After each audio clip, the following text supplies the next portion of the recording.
आप सुन रहे हैं कर्मा कनेक्शन, एक शानदार युवक कर्मा की जादुई लॉकेट और उसके कारनामों की कहानी।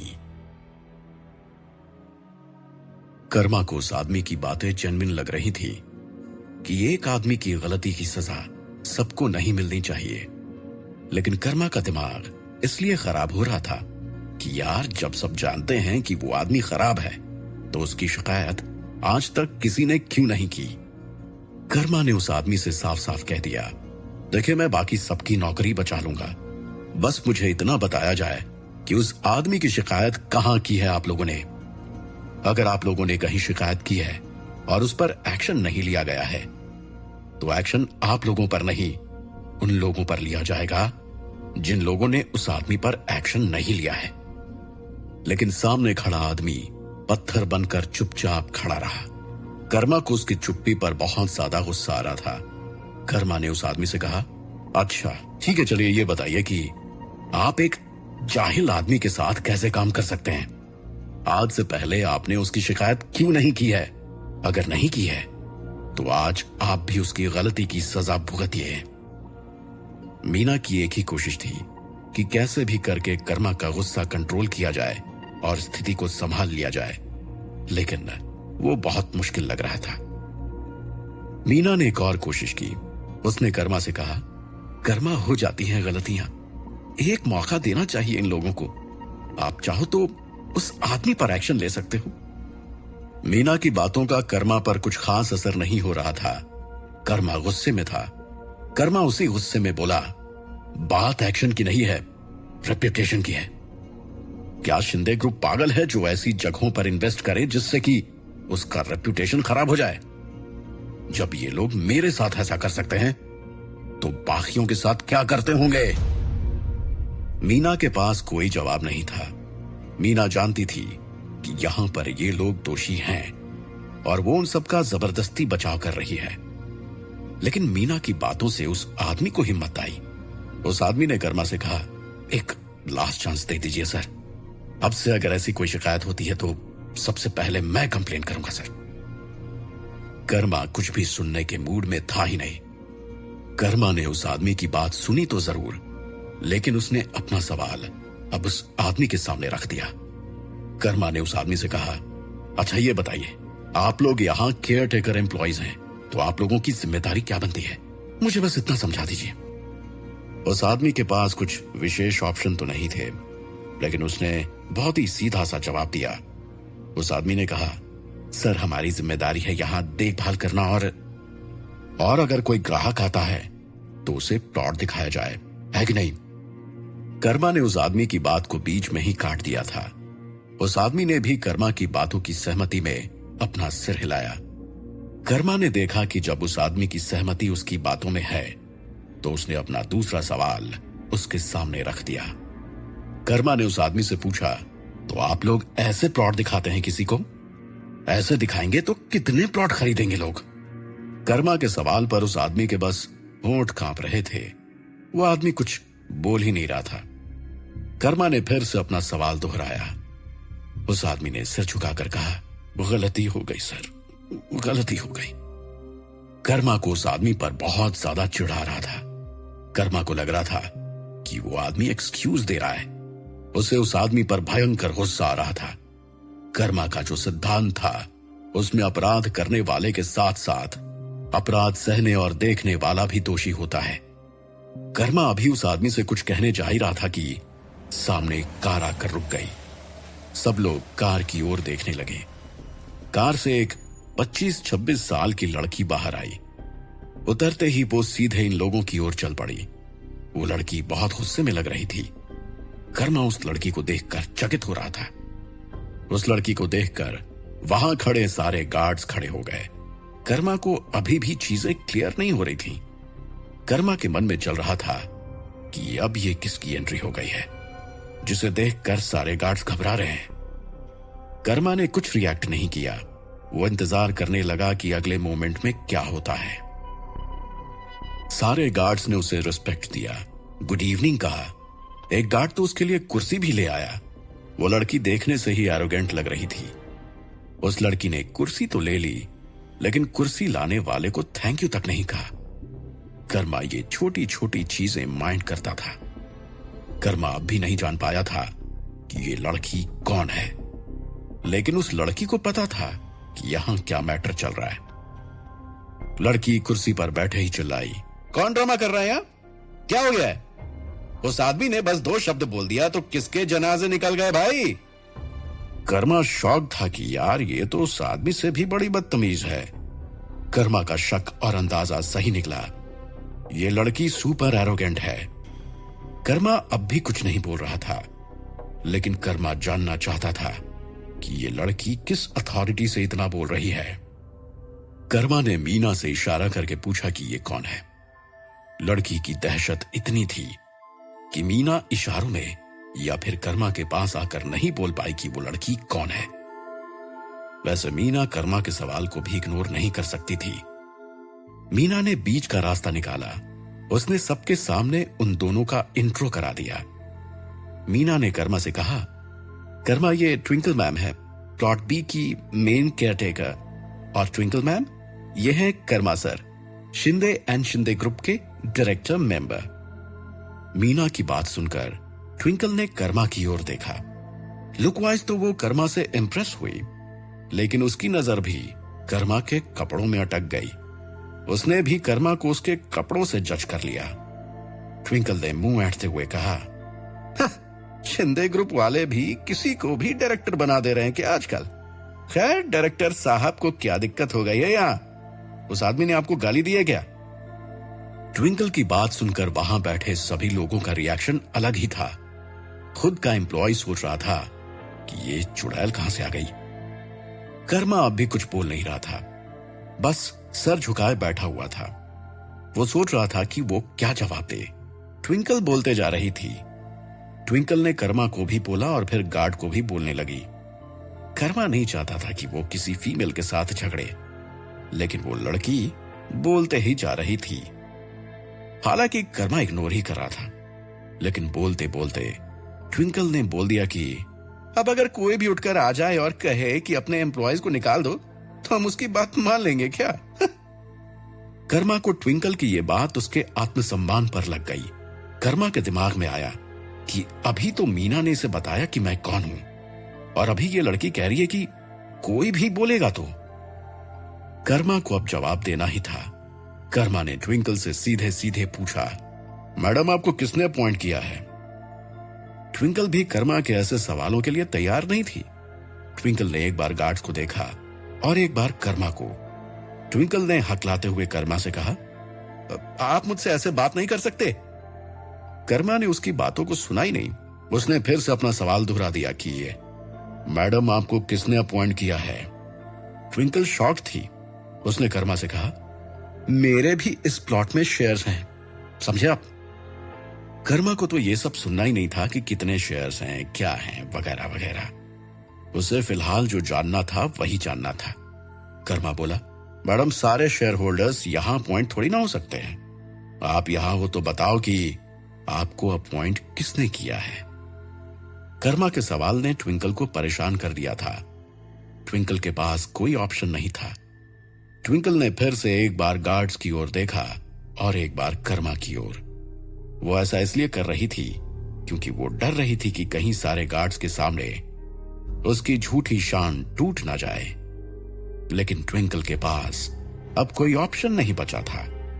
उसने डरते डरते कहा, मुझे दोनों कंपनीज ने अपॉइंट किया है। इतना सुनते ही कर्मा ने फोन निकाल लिया और फोन निकालते निकालते बोला, फिर तो आपकी सैलरी में भी शिंदे ग्रुप का इन्वॉल्वमेंट होगा, है ना? ट्विंकल कुछ नहीं बोली, लेकिन मीना ने हाँ में सर हिला दिया। कर्मा ने रघुराज को वापस से कॉल किया। उधर रघुराज कॉल उठाते ही कुछ बोलने लगा। कर्मा ने रघुराज को चुप कराया। उसे चुप कराकर कर्मा बोला, रघुराज ये किसी ट्विंकल को अपॉइंट किया गया है क्या इधर? इसे हटाओ अभी। बाकी इसके कुछ शेयर्स हैं, उसका भी कुछ करो विद नो एक्सक्यूज। इससे पहले कि रघु कुछ बोलता, कर्मा ने फोन रख दिया। ट्विंकल अब भी अपनी जिद पर अड़ी हुई थी। उसने कर्मा से कहा, तुम ऐसा नहीं कर सकते। मेरा इस प्लॉट पर 3% का शेयर है। बाकी मैं यहां बहुत पहले से अपॉइंटेड हूं। And who are you? मुझे रघुराज सर ने अपॉइंट किया था। ट्विंकल को यह बात नहीं पता थी कि कर्मा ने अभी अभी रघुराज से ही बात की है। कर्मा भी अब ट्विंकल को जवाब देना चाहता था, क्योंकि कर्मा को उसकी बातें पहले ही आत्मसम्मान पर लग गई थीं। कर्मा को इससे दिक्कत नहीं थी कि ट्विंकल उस आदमी का साथ दे रही थी। कर्मा को इस बात से दिक्कत थी कि ट्विंकल उसकी आइडेंटिटी पर सवाल उठा रही थी। कर्मा ने ट्विंकल से कहा, तुम इस प्लॉट में 3% की शेयर होल्डर हो ना? मैं शिंदे ग्रुप में 10% का शेयर होल्डर हूं।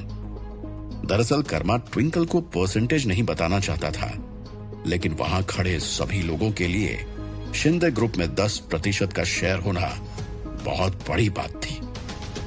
ट्विंकल का मुंह भी खुला का खुला रह गया। उसे अब लगने लगा कि उसने गलत जगह पर पंगा ले लिया है, लेकिन अब वो फंस चुकी थी। कर्मा ने अपनी बात जारी रखी। कर्मा दोबारा से बोला, 3% में तुम्हें जितना घमंड है ना, मैं चाहूं तो तुम्हारे इस 3% को 3 गुना अधिक पैसा देकर खरीद सकता हूं। विश्वास ना हो तो बेच कर देख लो। ट्विंकल के पास कोई जवाब नहीं था। उसे तो लग रहा था कि आज उसकी इज्जत और दौलत दोनों ही चली जाएगी। उसने आनंद फानन में अपना फोन निकाला और रघुराज को कॉल किया। रघुराज ने कॉल उठाते उठाते कहा, Twinkle, you are fired and you may sell your shares to company at your price. Raghuraj की बात सुनकर ट्विंकल की सारी एरोगेंस हवा हो चुकी थी। वो कुछ बोलना चाह रही थी, लेकिन कुछ बोल नहीं पा रही थी। अब तो उसे बोलने का मौका भी नहीं मिलने वाला था, क्योंकि ट्विंकल के कुछ बोलने से पहले रघुराज कॉल रख चुका था।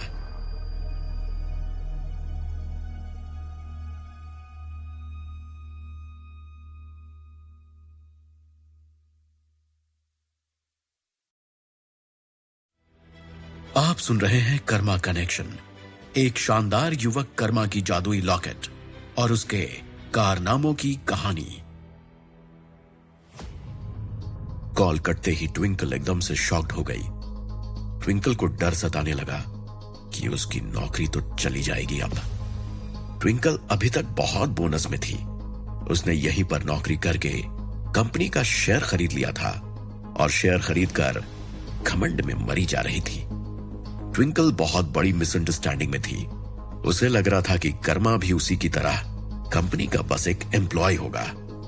ट्विंकल की दूसरी जो सबसे बेकार बात थी, वो थी कि ट्विंकल जूनियर्स के सामने अपनी झूठी शान को खूब बढ़ा चढ़ा कर दिखाती थी, जिससे वो जूनियर्स और सामने बैठे इंसान पर रौब झाड़ सके।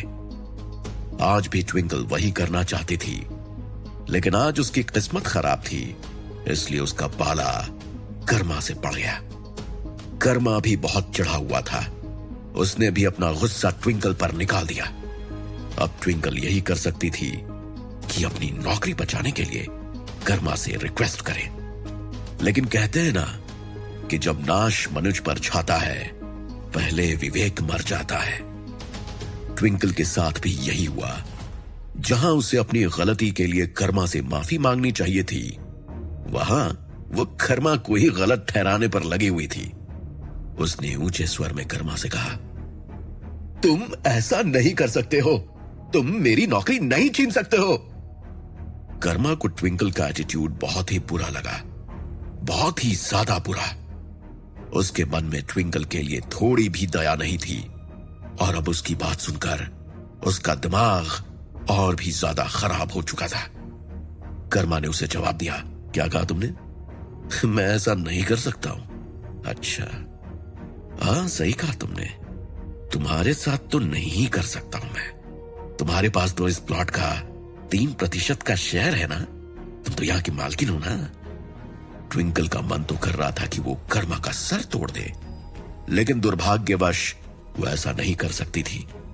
उसे बहुत ज्यादा गुस्सा आ रहा था और शायद उसे सबसे ज्यादा इस बात पर गुस्सा आ रहा था कि कर्मा उसकी बेइज्जती सबके सामने कर रहा था। उसने फिर से एक असफल कोशिश की। उसने कर्मा से कहा, मैंने बस तुम पर गुस्सा ही तो किया था। बस इस बात को छोड़ दो तो मैंने क्या बुरा किया है तुम्हारा। कर्मा मन ही मन हंसने लगा और सोचने लगा, कैसी लड़की है जहां इसे अपनी गलती पर सोचना चाहिए, वहां ये लड़की अभी भी तर्क कर रही है। और तर्क भी क्या कर रही है, अपनी अच्छाई काउंट करा रही है, जबकि इसने आते आते ही गलती की है। कर्मा ने उससे कहा, ओ मैडम सुनो, मैं तुमसे तर्क करना ही नहीं चाहता। तुम्हें जो करना था तुमने कर लिया, मुझे जो करना है मैं वो करूंगा। जाओ यहां से। ट्विंकल अब मुसीबत में पड़ गई थी। उसे समझ ही नहीं आ रहा था कि वो क्या करे। वहां रहने से कोई फायदा नहीं था और वहां से चले जाने से जो नुकसान होता उसकी भरपाई वो नहीं कर पाती। उसकी दिक्कत ये थी कि वो जूनियर्स के सामने अपनी झूठी शान भी बचाना चाहती थी और अपनी नौकरी भी। इधर कर्मा के गुस्से को देखकर कहा जा सकता था कि कुछ भी बचा पाना उसके लिए संभव नहीं था। अब उसके पास एक ही ऑप्शन था, उसे कर्मा के सामने पोलाइट होना पड़ेगा। लेकिन उसका घमंड, उसका एरोगेंस ये करने की परमिशन उसे नहीं दे रहा था। उसने कर्मा से कहा, मुझे नहीं पता था कि आप इतने बड़े रैंक पोस्ट पर हो, नहीं तो मैं रूडली बिहेव नहीं करती आपके साथ। कर्मा उससे बोलना ही नहीं चाहता था, लेकिन कर्मा ने सोचा कि एटलीस्ट इसे इसकी गलती बता देता हूं। कर्मा ने उससे कहा, यही तो दिक्कत है तुम लोगों की। तुम लोग जानने की भी कोशिश नहीं करते हो कि सामने कौन है, बस आकर अपनी औकात दिखा देते हो। बाकी तुमने सिर्फ रूड बिहेव नहीं किया है, बदतमीजी की है तुमने, बदतमीजी। ट्विंकल को उम्मीदें खत्म होती दिख रही थी। बस एक अंतिम कोशिश कर सकती थी वो, लेकिन उसमें भी कर्मा का इतना गुस्सा उसे डरा रहा था।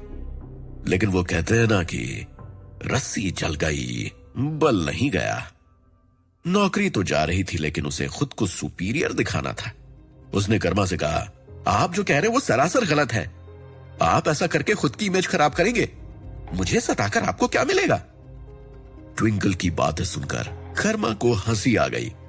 कर्मा देख रहा था कि औरतें कैसे विक्टिम कार्ड खेलती हैं। अभी तक हीरो बनने वाली अचानक से जब जीरो बन गई तो कहने लगी उसके साथ गलत हो रहा है। कर्मा उससे बात तक नहीं करना चाहता था, लेकिन पता नहीं क्यों उसे ट्विंकल की खामियां गिनाने में अच्छा लग रहा था।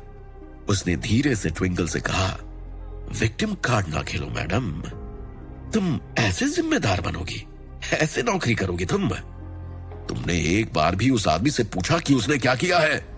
मुझसे पूछा तुमने? उससे या मुझसे छोड़ो, यहां किसी और से भी पूछा कि आखिर बात क्या है? तुम तो आई और बदतमीजी करने लगी। ट्विंकल के पास शब्द नहीं बचे थे। सही तो कह रहा था कर्मा, उस लड़की ने एक बार भी नहीं पूछा कि आखिर बात क्या है। कर्मा का गुस्सा ट्विंकल पर कम हो ही नहीं रहा था। इससे ट्विंकल की बेचैनी और बढ़ रही थी। लेकिन वहां बाकी खड़ी जूनियर्स जैसे कि बाकी गार्ड्स सभी खुश थे। शायद ट्विंकल ने इससे पहले भी ऐसी हरकतें की होंगी। ट्विंकल को तो लगा कि सब खत्म होने वाला है, फिर भी वो बस कोशिश करती जा रही थी। उसने फिर से कर्मा से कहा, देखिए मैंने पूछा या नहीं पूछा ये अलग बात है, लेकिन मुझे गुस्सा इसलिए आया क्योंकि आपने मुझे नहीं खोजा और सीधे कंपनी में कॉल कर दिया। अपने पावर का गलत इस्तेमाल कहते हैं इसे। कर्मा को वाकई हंसी आ रही थी उसकी बात सुनकर। कैसे कैसे लोग रहते हैं यार, जो खुद गलती कर रहे हैं, अगर आप उन्हें उनकी गलती बता दें तो वो आपको ही दोषी बना देते हैं। ट्विंकल खुद ऐसी ही थी। वो अपनी पावर और पोजीशन का गलत फायदा उठाती थी, लेकिन जैसे ही उसे लगा कि कर्मा उसकी सच्चाई बता रहा है तो उसने वही आरोप कर्मा पर लगा दिया। शाबाश। कर्मा ने उससे कहा, 3% प्लॉट शेयर के घमंड में कौन था मैडम, मैं या आप जानती भी हैं कि शिंदे ग्रुप में 3% शेयर्स की वैल्यू कितनी होगी। मेरा उसमें कितना शेयर है इसका अंदाजा भी नहीं लगा पाओगी तुम। तुम्हारा घमंड इतना है तो सोचो कि मेरा कितना होना चाहिए। पूछो इन लोगों से कि मैंने कौन सी बदतमीजी की है तुम्हारे आदमी के साथ। कर्मा ने जब ये शेयर वाली बात कही तो वहां सभी लोग शॉक्ड हो गए कि कर्मा ने शिंदे ग्रुप का इतना बड़ा शेयर खरीद लिया है। लेकिन वहां अगर इस बात को लेकर कोई सच में सदमे में था तो वो कर्मा के चाचा का लड़का संतोष था। जिसके दिमाग में यह चल रहा था कि भैया ने जितने के शेयर्स खरीदे हैं उनमें कितने जीरो लगेंगे। उसके दिमाग में चल रहा था कि भैया कितना अमीर आदमी हो गया है, कहना ही मुश्किल है। जलन तो नहीं कह सकते इसे, लेकिन संतोष के मन में प्रतिस्पर्धा की भावना जगने लगी थी। इसके पीछे का कारण था उसकी मम्मी। वो हर रोज संतोष को ताना मारती थी कि देखो कर्मा कितना बड़ा आदमी बन गया है, तुम्हें उससे भी बड़ा आदमी बनना है। संतोष को अब तक सिर्फ इतना पता था कि कर्मा भैया बड़ा आदमी बन गया है, लेकिन आज पता चला कि कर्मा कितना बड़ा आदमी बन गया है। संतोष के लिए कर्मा को मैच करना बहुत ही ज्यादा मुश्किल था। वो इतना पैसा आखिर कमाता तो कमाता कैसे? खैर, संतोष ने मन ही मन तय किया कि कर्मा की तरह बनने की कोशिश करेगा। लेकिन उसके दिमाग में अब भी चल रहा था कि कर्मा ने कितने करोड़ के शेयर्स खरीदे होंगे। इधर ट्विंकल मैडम को पता तो था ही कि कर्मा की कोई गलती नहीं है, सारी गलती उसके और उस गार्ड की है।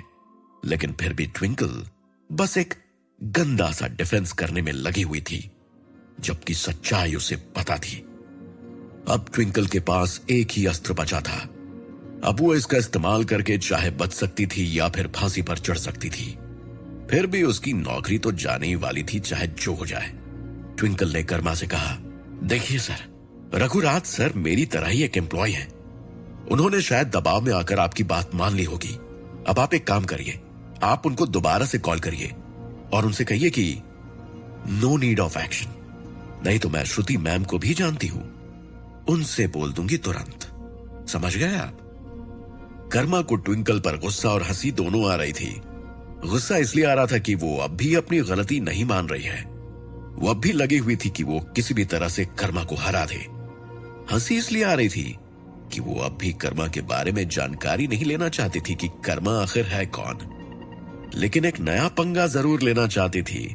बिना सोचे समझे श्रुति को कॉल करना चाहती थी।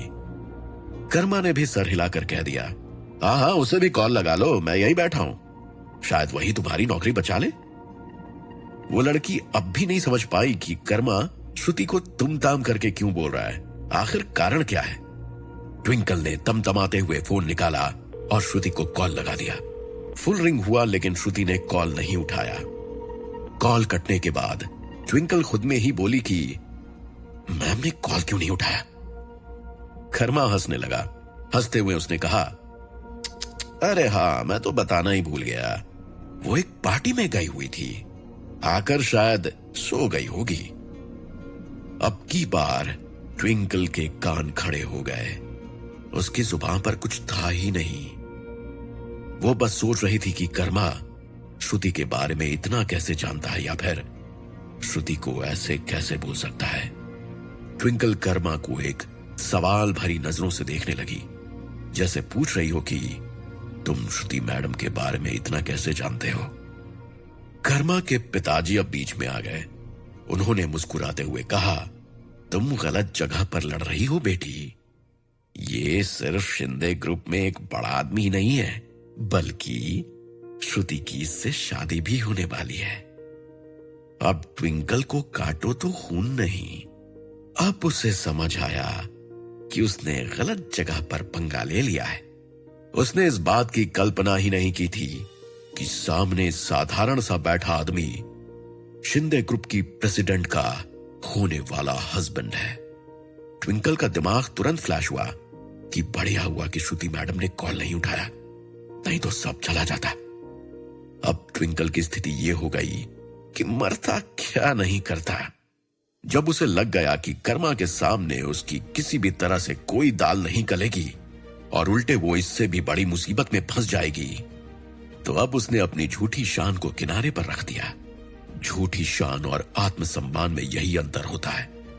झूठी शान इंसान को झूठा बनाता है, उससे गलत काम करवाता है, उससे चोरी भी करवाता है और सीना जोरी भी। लेकिन आत्मसम्मान आपको हर स्थिति में स्थिर और शांत रखता है। झूठी शान के कारण बहुत बुरे बुरे समझौते करने पड़ते हैं, जैसे कि आज ट्विंकल को करने पड़ रहे हैं। लेकिन आत्मसम्मान वो आपको कभी झुकने नहीं देता। ट्विंकल की झूठी शान उसे ले डूबी थी।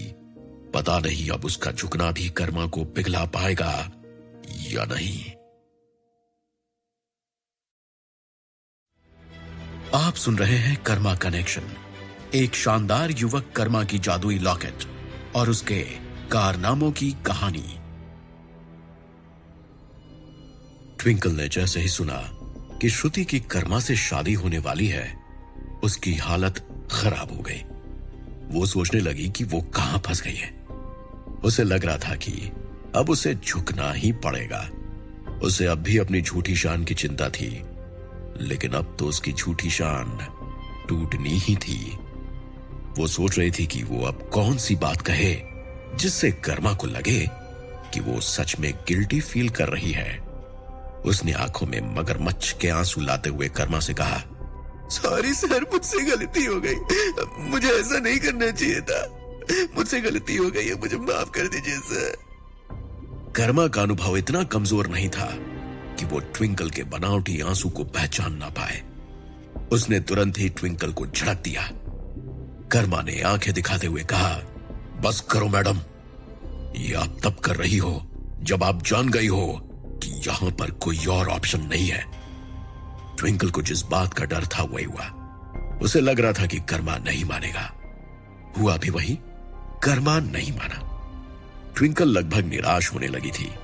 उसे लगने लगा था कि अब कुछ नहीं होगा, कर्मा नहीं मानेगा। फिर भी उसने एक आखिरी कोशिश की। ट्विंकल बोली, सर मैं हमेशा से कंपनी के लिए लॉयल रही हूं सर, चाहे वो लोधी सर हो या फिर श्रुति मैम। सर मैं आपके लिए भी लॉयल रहूंगी सर, लेकिन प्लीज मुझे नौकरी से मत निकालिए। कर्मा पागल नहीं था। कर्मा सब समझ रहा था। यह दुर्भाग्य है, लेकिन एक सच भी है कि औरत जब सामने खड़े पुरुष से नहीं जीत पाती है तो उसे लालच देने लगती है। ट्विंकल भी यही कर रही थी, लेकिन कर्मा इतना सख्त था कि उस पर ऐसी 100 ट्विंकल का कोई प्रभाव नहीं पड़ता। कर्मा ने बड़ी सख्ती से ट्विंकल को जवाब दिया। कर्मा ने उससे कहा, सुनो मिस ट्विंकल, तुम्हारे लोधी सर तो ऑफिस के बाहर फेंक दिए गए हैं और श्रुति मैम की तुम चिंता मत करो और निकलो यहां से, समझी? निकलो। कर्मा की ऐसी बातें सुनकर ट्विंकल एकदम गुस्से से पागल होने लगी। आज तक उससे किसी ने ऐसी बात नहीं की थी। ऊपर से उसको यह सुनकर भी शौक लग रहा था कि लोधी को ऑफिस से निकाल दिया गया है। इधर कर्मा के दिमाग में एक बात आई। उसने सामने खड़े प्लॉट बी के एम्प्लॉय से कहा, और हाँ तुम लोग जाओ, तुम लोगों को माफ किया, तुम सब यहां रह सकते हो, बस उस गार्ड को वहां से निकालो, बाकी मैडम तो निकल ही रही हैं। सामने खड़ा एम्प्लॉय खुश हो गया। उसने हाथ जोड़कर कर्मा को थैंक यू कहा और भागते हुए प्लॉट बी की ओर चला गया। लेकिन कर्मा के इस फैसले से ट्विंकल एकदम से जल भून गई। उसके अंदर का जहर बाहर आने लगा। वो अब बहुत देर तक अच्छी होने का नाटक नहीं कर सकती थी। उसने तुरंत ही कर्मा पर चिल्लाते हुए कहा, मिस्टर कर्मा, तुमसे अच्छे से बात कर रही हूं तो तुम्हें समझ नहीं आ रहा है? मरना क्यों चाहते हो कर्मा? ट्विंकल के इस बदले रूप को देखकर वहां खड़े सभी लोग हैरान हो गए। सबके सब शॉक्ड थे। बस कर्मा मुस्कुरा रहा था, क्योंकि कर्मा उस लड़की को समझ चुका था। वो जानता था कि वो लड़की ऐसा ही कुछ करेगी। कर्मा ने हंसते हुए कहा, ऐसा है ना मैडम, मैं फिलहाल किसी झगड़े के मूड में नहीं हूं, इसलिए आप यहां से चले जाइए, बेहतर होगा आपके लिए। कर्मा की बात अभी पूरी भी नहीं हुई थी कि तुरंत 2 एक्सयूवी आकर वहां रुकी। कर्मा को भी थोड़ी कंफ्यूजन हुई। उसे भी थोड़ी हैरानी हुई कि अचानक यहां 2 एक्सयूवी कैसे आ गए। देखते ही देखते उन गाड़ियों में से 9 से 10 बाउंसर टाइप के लोग बाहर निकले। उन सब के हाथ में कुछ ना कुछ था। किसी ने हॉकी ले रखी थी तो किसी ने रॉड। उन सबको देखकर कोई भी बता सकता था कि वो झगड़े के लिए आए हैं। कर्मा बस अभी इसलिए शॉक था कि ट्विंकल ने अभी किसी को कॉल भी नहीं किया, फिर भी ये लोग कैसे आ गए। लेकिन अब तो आ गए थे और लड़ाई के मूड में भी थे। एक गार्ड दौड़ता हुआ उनके पास गया और पूछने लगा कि वो अंदर कैसे आ गए। उस गार्ड ने अभी कुछ बोला भी नहीं था कि उन लड़कों में से एक लड़के ने उसे थप्पड़ मार दिया। थप्पड़ मारते हुए वो लड़का बोला, जो अभी बीच में आएगा वो पिटेगा। कर्मा उनकी बातें सुनकर मुस्कुराने लगा। कर्मा ने उस लड़के से कहा, जरा एक बार सोच लो, क्योंकि सच में फिर बीच में कोई नहीं आएगा। उन लड़कों ने एक दूसरे को देखा और हंसने लगे। उनमें से एक ने कहा, तुम्हें लगता है ये लोग बीच में आकर तुम्हें बचा सकते हैं? बेवकूफ। कर्मा ने हंसते हुए कहा, अरे बुड़बक, हम खुद को बचाने के लिए नहीं बोल रहे हैं, तुम लोगों को बचाने के लिए बोल रहे हैं। ये लोग बीच में आते तो शायद मैं तुम लोगों को कम पीटता, लेकिन अब तुम लोगों ने खुद ही इन लोगों को मना कर दिया है। कर्मा की बात सुनकर सभी लड़के आपस में एक दूसरे का फेस देखने लगे। कर्मा की बात ने नहीं, उसके कॉन्फिडेंस ने उन लोगों को हिला डाला था। उन लोगों का मॉरल डाउन होने ही वाला था कि दूसरी एक्सयूवी का पहला वाला गेट खुला। उसमें से एक कूल डूड टाइप का लौंडा निकला। लेदर जैकेट, बूट, महंगी घड़ी, बॉडी भी अच्छी थी, शायद जिम भी करता था। उसे देखकर कोई भी समझ सकता था कि ये इन गुंडों का लीडर है। उस लड़के के बाहर निकलते ही बाकी के गुंडों का हौसला बढ़ गया। सबने मिलकर एक आवाज लगाई। कर्मा बस हंसते हुए देख रहा था सब। कर्मा को उन लोगों की बकलोली पर हंसी आ रही थी। वो लड़का थोड़ा करीब आकर बोला, अरे इस बच्चे से बाद में लड़ना, let's talk with my friends. Karma ने भी अपने मन में दोहराया कि हाँ कर लो बात, फिर कर पाओगे कि नहीं कर पाओगे कोई गारंटी नहीं है। वो लड़का ट्विंकल के पास पहुंचा। कर्मा का ड्राइवर अचानक से कर्मा के पास आ गया और उसके कान में कुछ फुसफुसाया। ड्राइवर की बातें सुनते ही कर्मा के चेहरे पर मुस्कान आ गई। कर्मा ने ड्राइवर को थैंक यू कहा। उस लड़के ने ट्विंकल से कहा, तुम्हें यहां कोई दिक्कत तो नहीं हुई ना? तुमने जब कॉल किया था मैं तभी निकल गया था, लेकिन ट्रैफिक में थोड़ी देर हो गई। बाकी अभी तोड़ते हैं इस लड़के को। अभी कर्मा को सब बातें समझ में आ गई। एक्चुअली ट्विंकल ने इस लड़के को पहले ही कॉल कर दिया था, कर्मा के यहां आने से भी पहले। ट्विंकल बस यहां आकर कोशिश कर रही थी कि सब संभल जाए, क्योंकि सच तो यही था कि ट्विंकल तो अपने घर से ही झगड़े का मूड बनाकर निकली थी। ट्विंकल ने उस लड़के से कहा, कोई दिक्कत तो नहीं हुई है बॉबी, लेकिन ये लड़का मुझे अब भी दिक्कत देने की सोच रहा है। ट्विंकल की बात से सबको पता चला कि इस लड़के का नाम बॉबी है। कर्मा ने मीना और अपने ड्राइवर को इशारा किया कि वो लोग उसकी फैमिली को लेकर यहां से पीछे चले जाएं। कर्मा का इशारा पाते ही वो लोग कर्मा की फैमिली को लेकर थोड़े दूर जाने लगे। कुछ दूर पर एक गेस्ट हाउस था। वो लोग कर्मा की फैमिली को उसी गेस्ट रूम में ले गए, लेकिन उन सबको तो लड़ाई देखनी थी। सब के सब छत पर चले आए। कर्मा अभी लड़ाई नहीं करना चाहता था। उसने उन लोगों से बेहद ही पोलाइटली कहा, देखिए मैं आप लोगों से लड़ना नहीं चाहता हूं, इसलिए आप लोग प्लीज यहां से चले जाइए, नहीं तो अगर मारने पर आ गया ना तो बहुत मार मारूंगा। कर्मा की बात सुनकर बॉस बॉबी बोला, वो तो अभी पता चल जाएगा मुन्ना। कर्मा भी श्योर हो गया कि इन लोगों को पीट कर ही जाना पड़ेगा, लेकिन फिर भी वो एक अंतिम कोशिश करना चाहता था कि शांति से ही सब खत्म हो जाए। उसने ट्विंकल की ओर देखकर कहा, बॉबी ब्रो, इस लड़की ने आते आते बदतमीजी की थी मेरे साथ, पूरी गलती इसकी है, मैंने कुछ नहीं किया।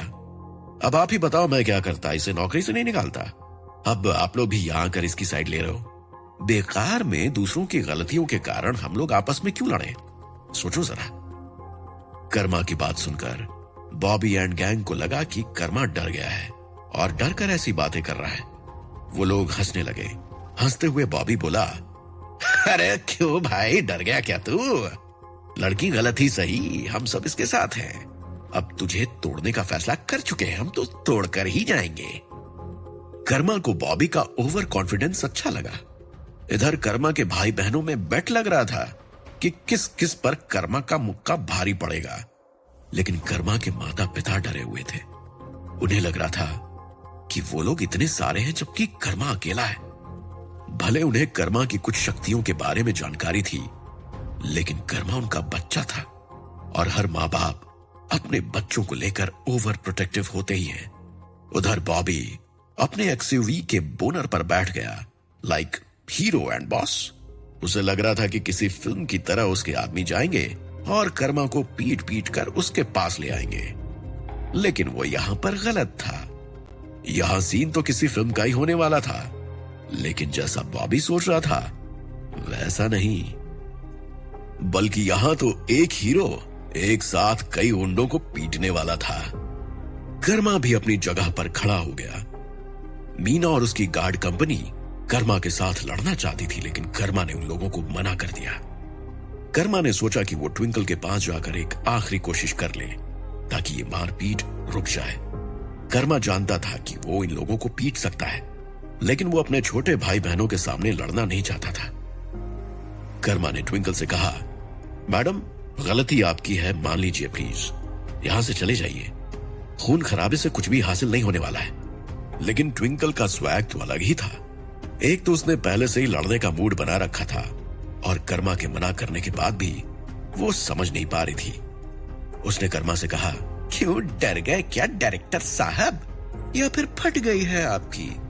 आप अपना फैसला वापस ले लीजिए, हम लोग चले जाएंगे बिना आपको नुकसान पहुंचाए। कर्मा के लिए यह कॉमेडी हो गई। कर्मा ट्विंकल के मुंह से फटने जैसा शब्द सुनकर सोचने लगा कि उसने जितना सोच रखा था उससे कहीं ज्यादा बोल्ड है ट्विंकल। बाकी कर्मा को नुकसान पहुंचाने की बात तो रियल में कॉमेडी ही थी। कर्मा भी अब सख्त हो गया।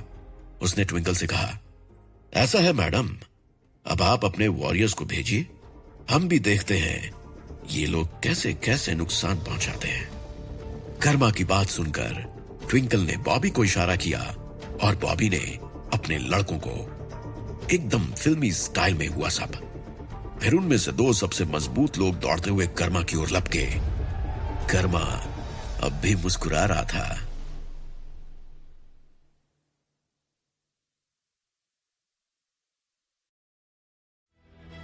आप सुन रहे हैं कर्मा कनेक्शन, एक शानदार युवक कर्मा की जादुई लॉकेट और उसके कारनामों की कहानी।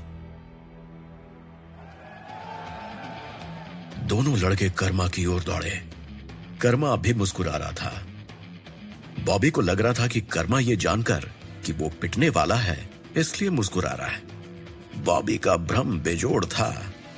ट्विंकल भी अब निश्चिंत हो गई कि कर्मा को पीटकर वो अपना बदला निकाल सकती है, या 2-4 थप्पड़ मारकर उसे डराकर फिर से अपनी नौकरी पा सकती है। लेकिन ये क्या? बॉबी के दोनों सिपाही हवा में उड़ गए। बॉबी और ट्विंकल का मुंह एक साथ खुला का खुला रह गया। दोनों ने सोचा भी नहीं था कि उनके इतने लंबे चौड़े बॉयज एक साथ चक्कर खाकर गिर जाएंगे, वो भी कर्मा के सिर्फ एक फटके से। उन लोगों को भरोसा नहीं हो रहा था, लेकिन ये हकीकत थी।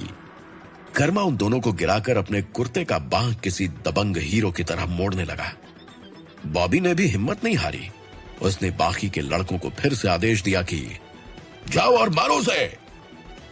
बॉबी का आदेश सुनते ही बाकी के लड़के भी कर्मा की ओर दौड़ पड़े। वो लोग दौड़कर कर्मा के पास पहुंचने वाले थे कि कर्मा ने जेब से 3 सिक्के निकाले और उन्हें हवा में उछाल दिया। कर्मा ने जैसे ही सिक्के हवा में उछाले, सामने के 3 लड़के घुटने पकड़कर बैठ गए। बॉबी और ट्विंकल को कुछ समझ नहीं आ रहा था कि वो क्या करें। कर्मा अब अपने रूप में आ चुका था। कर्मा की खासियत ही यही थी, जब तक वो झगड़ा नहीं करना चाहता तब तक नहीं करना चाहता, लेकिन जैसे ही वो झगड़े पर उतरता है फिर तो वो सुपर क्रूअल इंसान बन जाता है। कर्मा ने अपने हाथ को कुछ इस अंदाज में घुमाया कि सिक्के वापस उसके हाथ में आ गए। ट्विंकल और बॉबी के लिए यह तो जादू सा था। कर्मा के भाई बहन कर्मा का स्टाइल देखकर खुश हो रहे थे, लेकिन कर्मा के पेरेंट्स वो तो अभी भी डर रहे थे कि कर्मा को कहीं चोट न लग जाए। कर्मा उन गिरे हुए लड़कों के हाथों को अपने पैर के बीच में फंसा फंसा कर घुमाने लगा। कर्मा जैसे ही किसी लड़के के साथ ऐसा करता, उस लड़के का हाथ टूट जाता। कर्मा ने तीनों के एक एक हाथ तोड़ दिए। तीनों दर्द के मारे चिल्लाने लगे। बाकी जो 2 लोग शुरू में मार खाकर गिरे हुए थे, वो लोग उठकर फिर से कर्मा की ओर झपटे। कर्मा ने उनको देखा तो उसका गुस्सा और भी ज्यादा आसमान पर चढ़ गया। कर्मा ने दोनों को जोरदार तमाचे मारे। वो दोनों फिर से धरती पर गिर गए। ट्विंकल को अपनी आंखों पर भरोसा नहीं हो रहा था कि ये साधारण सा कर्मा तमाचे मार मार कर उन लोगों को जमीन पर गिरा दे रहा है जो उससे हाइट में लंबे थे और दिखने में तगड़े थे। ट्विंकल और बॉबी मन ही मन डर गए थे। कर्मा अपनी ओर बढ़ने वाले सभी लड़कों को जमीन पर गिरा चुका था। बाकी के जो बचे थे वो डर कर आगे नहीं आ रहे थे। कर्मा ने बॉबी से कहा, अबे टूचिए, बाकियों को भेज या फिर उन्हें यहां टूर कराने के लिए लेकर आए। कर्मा का दिमाग खराब हो चुका था। कर्मा का गुस्सा देखकर बॉबी की हालत खराब हो रही थी, लेकिन वो ट्विंकल को दिखाने के लिए सख्त लौंडा बनने का नाटक कर रहा था। उसने बाकी के लड़कों को कहा, देख क्या रहे हो, मारो कमबख्त को। लेकिन बॉबी एक बात भूल गया था कि सबको अपनी जान का डर तो होता ही है। कोई नहीं चाहता था वहां कि वो मार खाए या फिर उसकी जान पर कोई मुसीबत आए। बॉबी के पंटरों ने कर्मा का एक्शन देख लिया था। एक्शन देखने के बाद किसी की हिम्मत नहीं हो रही थी कि वो कर्मा से लड़ने भिड़ने जाए। बॉबी के बचे हुए 2-4 पंटर एक एक करके भाग लिए। मन तो बॉबी का भी यही कर रहा था कि वो भी भाग जाए, लेकिन ट्विंकल उसको डरपोक समझ लेती, इसलिए बॉबी ने भी एक कोशिश करने की सोची। वो कर्मा की ओर दौड़ा। कर्मा का दिमाग इसलिए खराब हो गया था कि ना चाहते हुए भी बॉबी और ट्विंकल के कारण उसे अपनी फैमिली के सामने झगड़ना पड़ा था। जैसे ही बॉबी कर्मा के करीब आया, कर्मा ने एक जोरदार तमाचा बॉबी के मुंह पर मारा। बॉबी गिर गया। बॉबी के मुंह से खून बहने लगा। कर्मा ने उसकी गर्दन पकड़कर उसे अपनी ओर खींच लिया। अपनी ओर खींचकर कर्मा सामने पड़ी एक कुर्सी लेकर बैठ गया और फिर उसने कहा, लड़की के चक्कर में झगड़ा करने आते हो? अब बता तुम्हारे साथ मैं क्या करूं? बॉबी के मुंह में दर्द हो रहा था। उसे समझ नहीं आ रहा था कि वो क्या बोले, लेकिन फिर भी खुद को बचाने के लिए कुछ तो बोलना ही था। बॉबी ने कराते हुए कहा, मुझसे गलती हो गई सर, गलती हो गई। आज के बाद ऐसी गलती नहीं करूंगा। तो प्लीज मुझे मत मारिए सर, मत मारिए। बॉबी की बात खत्म भी नहीं हुई थी कि कर्मा ने फिर से एक जोरदार थप्पड़ उसके चेहरे पर रख दिया। कर्मा ने गुस्साते हुए कहा, अब जब मार पड़ी है तो तुझे गलती समझ में आ रही है, नहीं तो तू कब से 30 मार खां बन रहा था। बॉबी जोर जोर से रोने लगा। उसे लग रहा था कि कहीं आज उसकी जान ही ना चली जाए। कहां बॉबी सोच कर आया था कि वो आज किसी को फिर से पीटेगा और उसे फिर से ट्विंकल के सामने हीरो बनने का मौका मिलेगा। अक्सर यही होता भी था। ट्विंकल कहीं झगड़ा करती, फिर ये बॉबी वहां पंटरों के साथ आ जाता, सामने वाले को पीटकर ट्विंकल के सामने हीरो बन जाता। क्योंकि ट्विंकल बॉबी की क्रश थी ना। लेकिन आज बॉबी का दाव उल्टा पड़ गया था। आज उसने गलत जगह पर उंगली कर दी थी। रोज रोज की आदत आज शामत के पल्ले पड़ गई थी। ट्विंकल के प्यार ने उसे फंसा दिया था।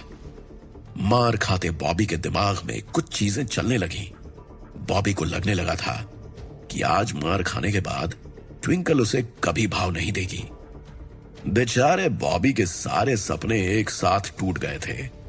आज कर्मा को पीटकर ट्विंकल के सामने हीरो बनने का सपना भी टूट गया था उसका। आज के बाद ट्विंकल उसे देखेगी भी नहीं। फिर ट्विंकल को अपना बनाने का उसका सपना टूटकर बिखर जाएगा। कर्मा कुछ 1 मिनट के अंतराल पर बॉबी को एक एक थप्पड़ प्रसाद के तौर पर देते जा रहा था। बेचारे बॉबी की हालत खराब हो गई थी। वो हाफ रहा था। कर्मा ने उसके बाल के अगले हिस्से को पकड़ लिया और उस पर चिल्लाते हुए बोला, अच्छा बॉबी भैया, ये बताओ तुम्हारे बाप ने तुझे बताया नहीं कि मैं कौन हूं? बॉबी को शौक लगने वाला था। वो हैरान था कि कर्मा उसके बाप को कैसे जानता है। बॉबी कुछ बोल नहीं पा रहा था, बस हकलाया जा रहा था। कर्मा ने कहा, ये बता तू लोधी का सुपुत्र ही है ना? बॉबी समझ ही नहीं पा रहा था कि वो क्या कहे, क्योंकि सच में वो उसी लोधी का बेटा था जिसे कर्मा ने ऑफिस से निकाल फेंका था। ड्राइवर ने कर्मा को शुरू में ही बता दिया था कि ये लड़का लोधी का बेटा है। बॉबी ने कर्मा से पूछा, आप मेरे पापा को कैसे जानते हैं?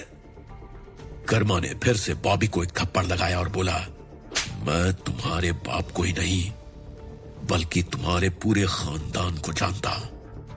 अपने बाप से पूछना। कि मैं कौन हूं। बॉबी समझ गया कि यह मैटर बड़ा होने वाला है। बॉबी ने डरते डरते ट्विंकल की ओर देखा। ट्विंकल जैसे आंखों से कह रही थी कि मुझे क्या देख रहा है, मैं कुछ नहीं कर सकती। बॉबी का दिमाग खराब हो रहा था। अचानक से ट्विंकल को एक उपाय सूझा। वो धीरे धीरे बॉबी की गाड़ी की ओर बढ़ने लगी। इधर कर्मा को सही वक्त पर लोधी की याद आई हुई थी।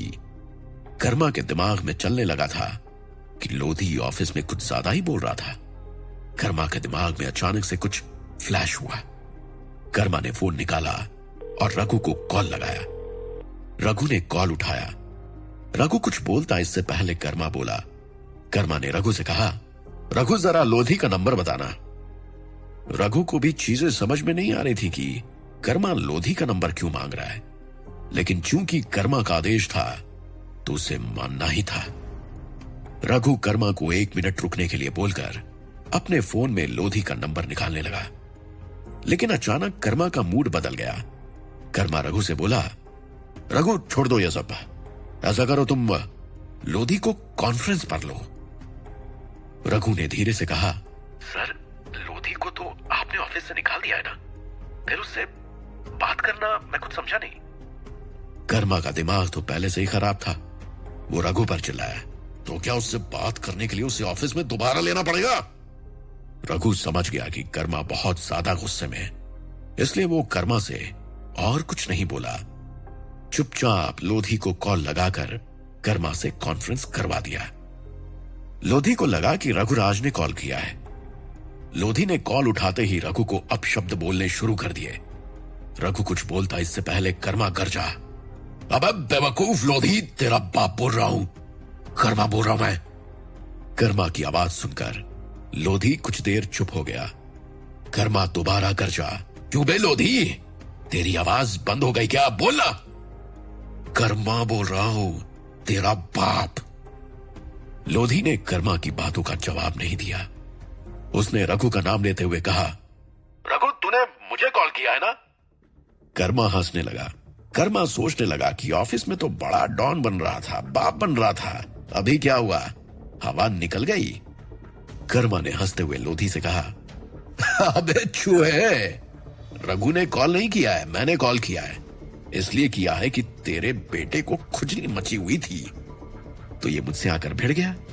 अगर तू चाहता है कि इसके शरीर के पुर्जे सही सलामत रहें तो 10 मिनट में शांतनु बिहार पहुंच।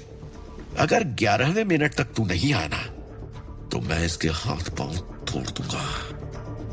लोधी को समझ में नहीं आ रहा था कि क्या हो रहा है, क्योंकि उसे विश्वास ही नहीं हो रहा था कि उसका बेटा कर्मा के कब्जे में होगा।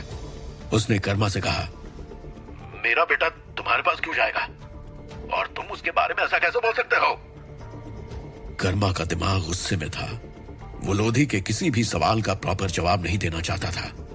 उसने चीखते हुए कहा, ये बात ना तू इसी से आकर पूछ ले भाई कि ये मेरे पास किस लिए आया था, मुझसे क्यों लचना चाह रहा है। बाकी 10 मिनट है तेरे पास, उससे अधिक मैं तुझे टाइम नहीं दे पाऊंगा। लोधी हड़बड़ा गया। उसने कुछ बोलने की कोशिश की तो कर्मा बीच में ही चिल्ला पड़ा, अरे ले बॉबी, बाबा की आवाज तुझे सुनवा ही देता हूं, ले सुन। कर्मा ने जोर का कंटा बॉबी को लगाया। बॉबी चीखने लगा। लोधी कंफर्म हो गया कि वो उसका ही बेटा बॉबी है। अब उसका दिल जोर जोर से धड़कने लगा कि क्या होगा। वो सोचने लगा कि वो कर्मा तक 10 मिनट में पहुंच पाएगा भी या नहीं। उसने कॉल रख दिया। रघु ने कर्मा को बताया कि लोधी ने कॉल रख दिया है। कर्मा बोला, ठीक है तुम भी कॉल रख दो, बस याद रहे इसके बारे में किसी को पता नहीं लगना चाहिए।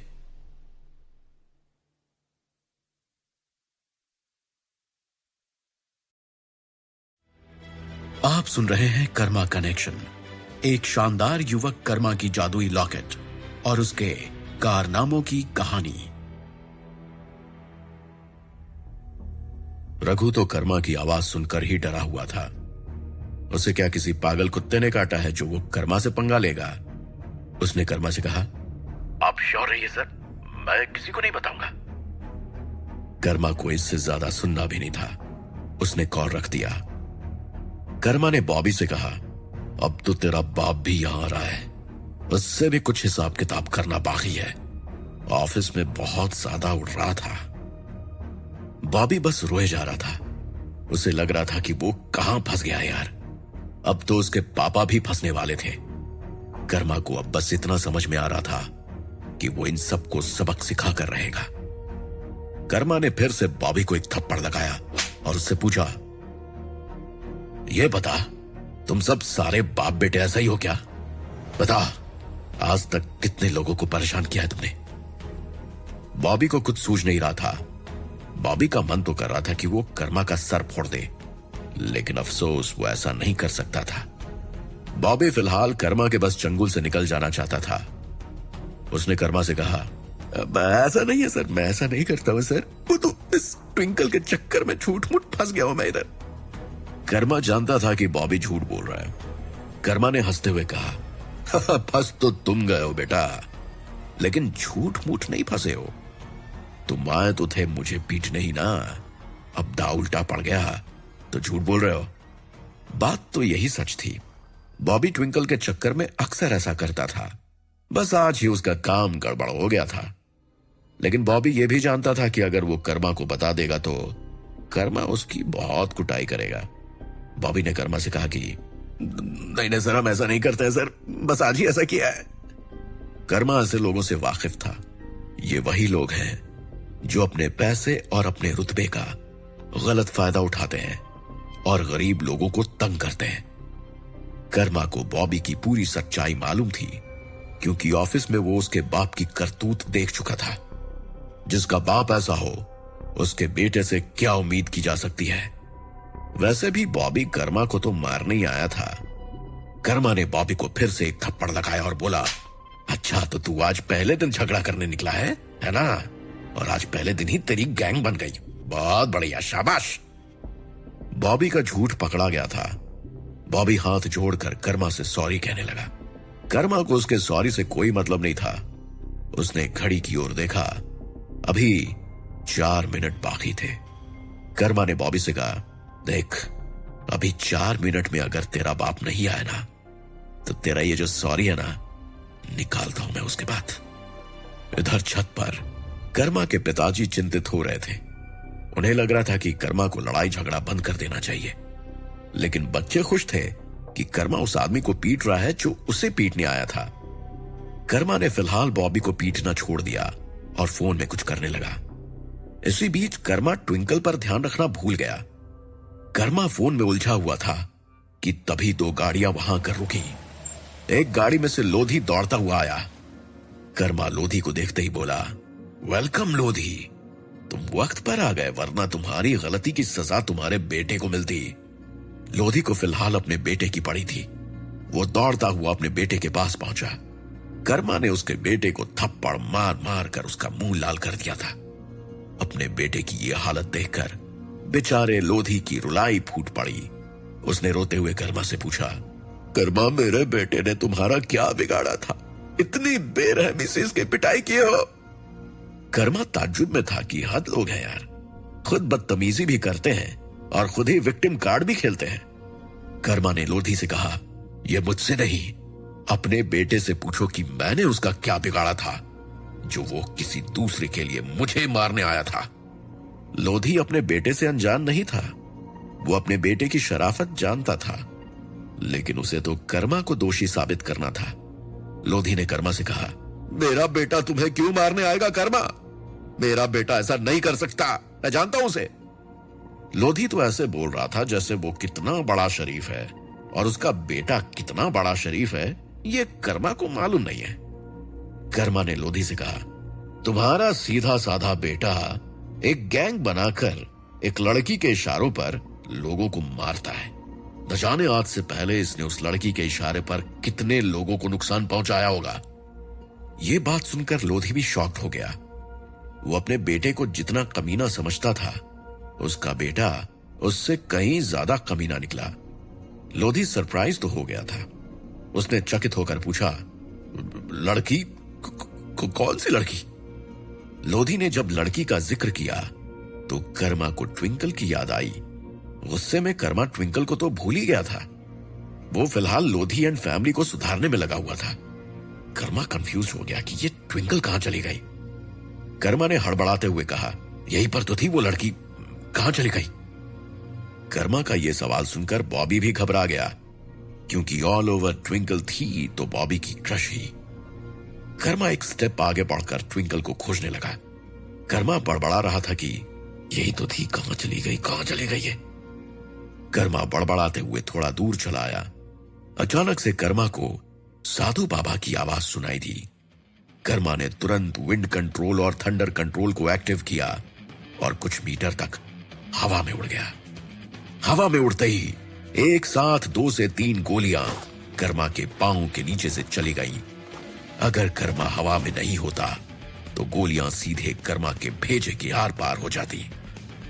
कर्मा ने थंडर कंट्रोल एक्टिव कर लिया था। अचानक से बिजली कड़की और बॉबी को एक जोर का झटका लगा। वो जमीन पर गिरकर बेहोश हो गया। ऐसा लगा जैसे बॉबी जमीन पर गिरकर मर गया हो। थंडर के कारण कर्मा के हाथ की बंदूक लगभग पिघल गई थी। सब इतनी तेजी में हुआ कि किसी को कुछ दिखाई नहीं दिया। बस सब लोगों ने बॉबी को नीचे गिरते हुए देखा। कर्मा भी तुरंत हवा से जमीन पर उतर आया। दरअसल हुआ यूं था कि ट्विंकल को पता था कि बॉबी अपनी गाड़ी में एक पिस्तौल रखता है। कर्मा जब कॉल पर बॉबी के बाप लोधी से बात कर रहा था तो ट्विंकल नजर बचाकर बॉबी की गाड़ी में घुस गई थी।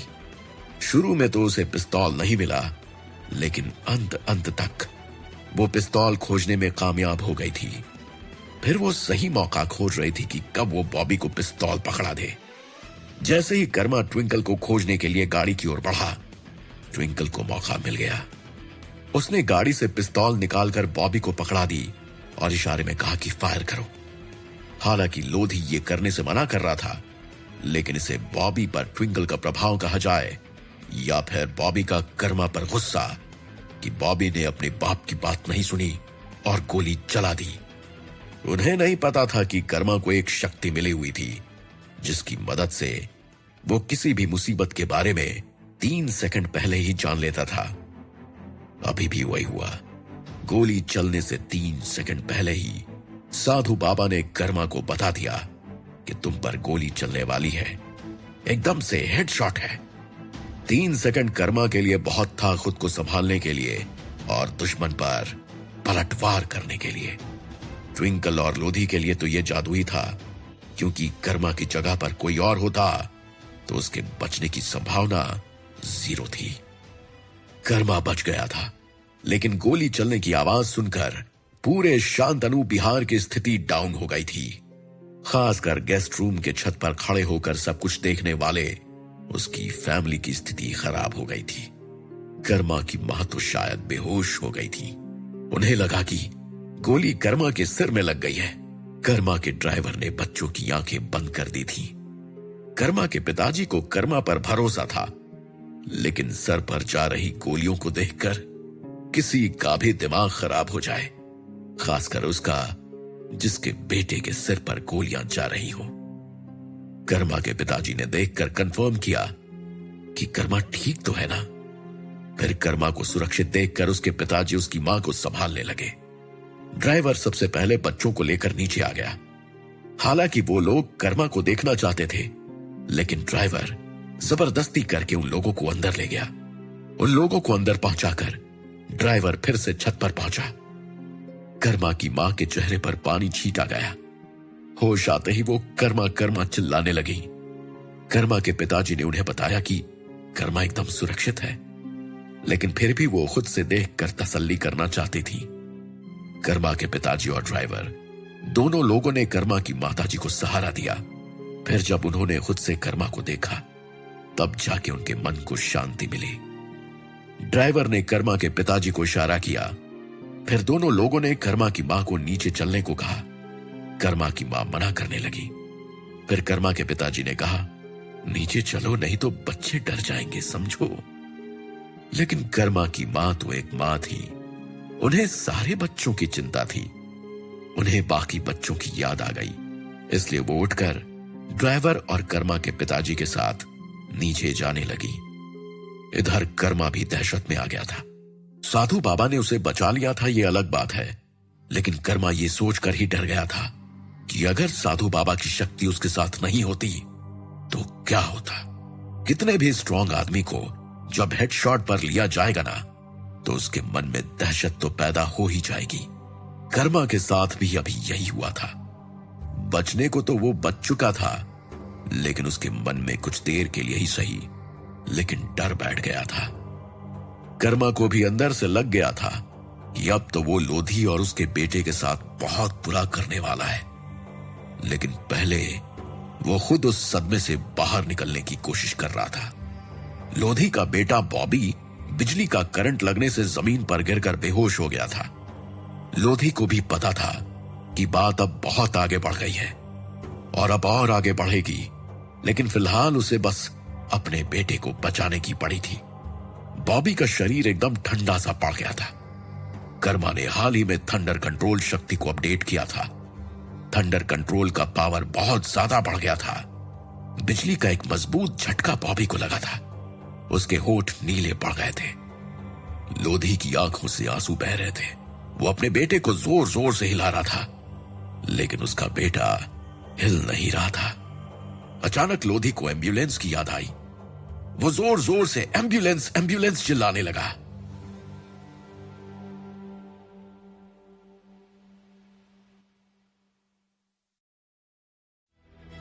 आप सुन रहे हैं कर्मा कनेक्शन, एक शानदार युवक कर्मा की जादुई लॉकेट और उसके आप सुन रहे हैं कर्मा कनेक्शन, एक शानदार युवक कर्मा की जादुई लॉकेट और उसके कारनामों की कहानी। बॉबी का बाप लोधी एम्बुलेंस एम्बुलेंस चिल्लाने लगा। लोधी की आवाज सुनकर कर्मा भी अपने सदमे से बाहर आया। सदमे से बाहर आते ही कर्मा ने देखा कि बॉबी उधर जमीन पर बेहोश पड़ा है। लोधी उसको पकड़कर रो रहा है, साथ में बीच बीच में एम्बुलेंस के लिए भी चिल्ला रहा है। बगल में ट्विंकल पत्थर बनकर खड़ी है। कर्मा को एक पल के लिए उन दोनों पर भी दया आ गई, लेकिन अगले ही पल उसके दिमाग में आया कि अभी तो बॉबी ने उसे जान से मार ही दिया होता अगर वो गोली कर्मा को लग जाती तो। जैसे ही कर्मा के मन में यह ख्याल आया, उसकी नफरत तुरंत बढ़ गई। कर्मा ने गुस्से में लोधी से कहा, अभी तो एम्बुलेंस खोल रहे हो, अगर मुझे गोली लग गई होती तो। लोधी ने कर्मा की ओर देखा और हाथ जोड़ लिए। लोधी कर्मा की बातों से सहमत था। वो जानता था कि अगर कर्मा को गोली लग जाती तो कर्मा बचता नहीं, मर जाता। लेकिन लोधी भी क्या करता, अपने बेटे से मजबूर था। उसने हाथ जोड़कर गिड़गिड़ाते हुए कहा, मैं तो मना ही कर रहा था, लेकिन इस लड़की ने बॉबी को उकसाया, जिसके कारण बॉबी ने गोली चला दी। कर्मा भी हकीकत जानता था, लेकिन यह भी सच था कि भले ही ट्विंकल उसे उकसा रही थी, लेकिन कर तो बॉबी ही रहा था ना। कर्मा ने हंसते हुए कहा, सही है यार तुम लोगों का। अबे यार, इस लड़की के उकसाने के चक्कर में मेरी जान चली जाती ना भाई साहब। ट्विंकल कुछ बोल नहीं रही थी, क्योंकि वो समझ गई थी कि जिसे वो साधारण सा आदमी समझ रही है, वो उसका बाप है। लेकिन ट्विंकल के मन में एक बात चल रही थी कि कर्मा बच कैसे गया। यह कारनामा तो कोई जादूगर ही कर सकता है। उधर लोधी गिड़गिड़ा रहा था। उसने गिड़गिड़ाते हुए कहा, प्लीज सर, मैं आपके हाथ जोड़ता हूं, मैं आपसे माफी मांग रहा हूं, प्लीज एम्बुलेंस बुलवा दीजिए, मुझे मेरे बेटे को बचा लेने दीजिए सर, प्लीज सर। कर्मा पत्थर दिल इंसान तो नहीं था, लेकिन जैसा व्यवहार और काम लोधी का बेटा और ट्विंकल ने किया था, कर्मा उन लोगों पर दया नहीं करना चाहता था। कर्मा ने लोधी से कहा, भाई देखो, तुम्हारे बेटे को कुछ नहीं होगा, वो बस बेहोश हुआ है। कर्मा की बात सुनकर लोधी ने अपना आपा खो दिया। वो जोर जोर से चिल्लाने लगा। उसने चिल्लाते हुए कर्मा से कहा, तुम डॉक्टर हो क्या? तुम कैसे बताओगे कि मेरे बेटे को क्या हुआ है? बोलते बोलते लोधी रोने लगा। अब लोधी ने रोते हुए कहा, सर प्लीज मेरे बेटे को बचा लो, मुझे बचाने दो इसे, मैं जीवन भर आपकी गुलामी करूंगा सर, मैं जीवन भर आपकी गुलामी करूंगा। कर्मा को लोधी का चिल्लाना बुरा नहीं लगा, क्योंकि कोई भी बाप उसकी जगह पर होता तो यही करता। किसी भी बाप का अपने घायल बेटे के लिए यही इमोशन होता। लेकिन कर्मा इतनी आसानी से उन्हें जाने देना नहीं चाहता था। वो चाहता था कि आज के बाद लोधी और उसकी फैमिली किसी के लिए भी कुछ भी गलत ना करे, और इसके लिए लोधी के बेटे का होश में आना बहुत जरूरी था।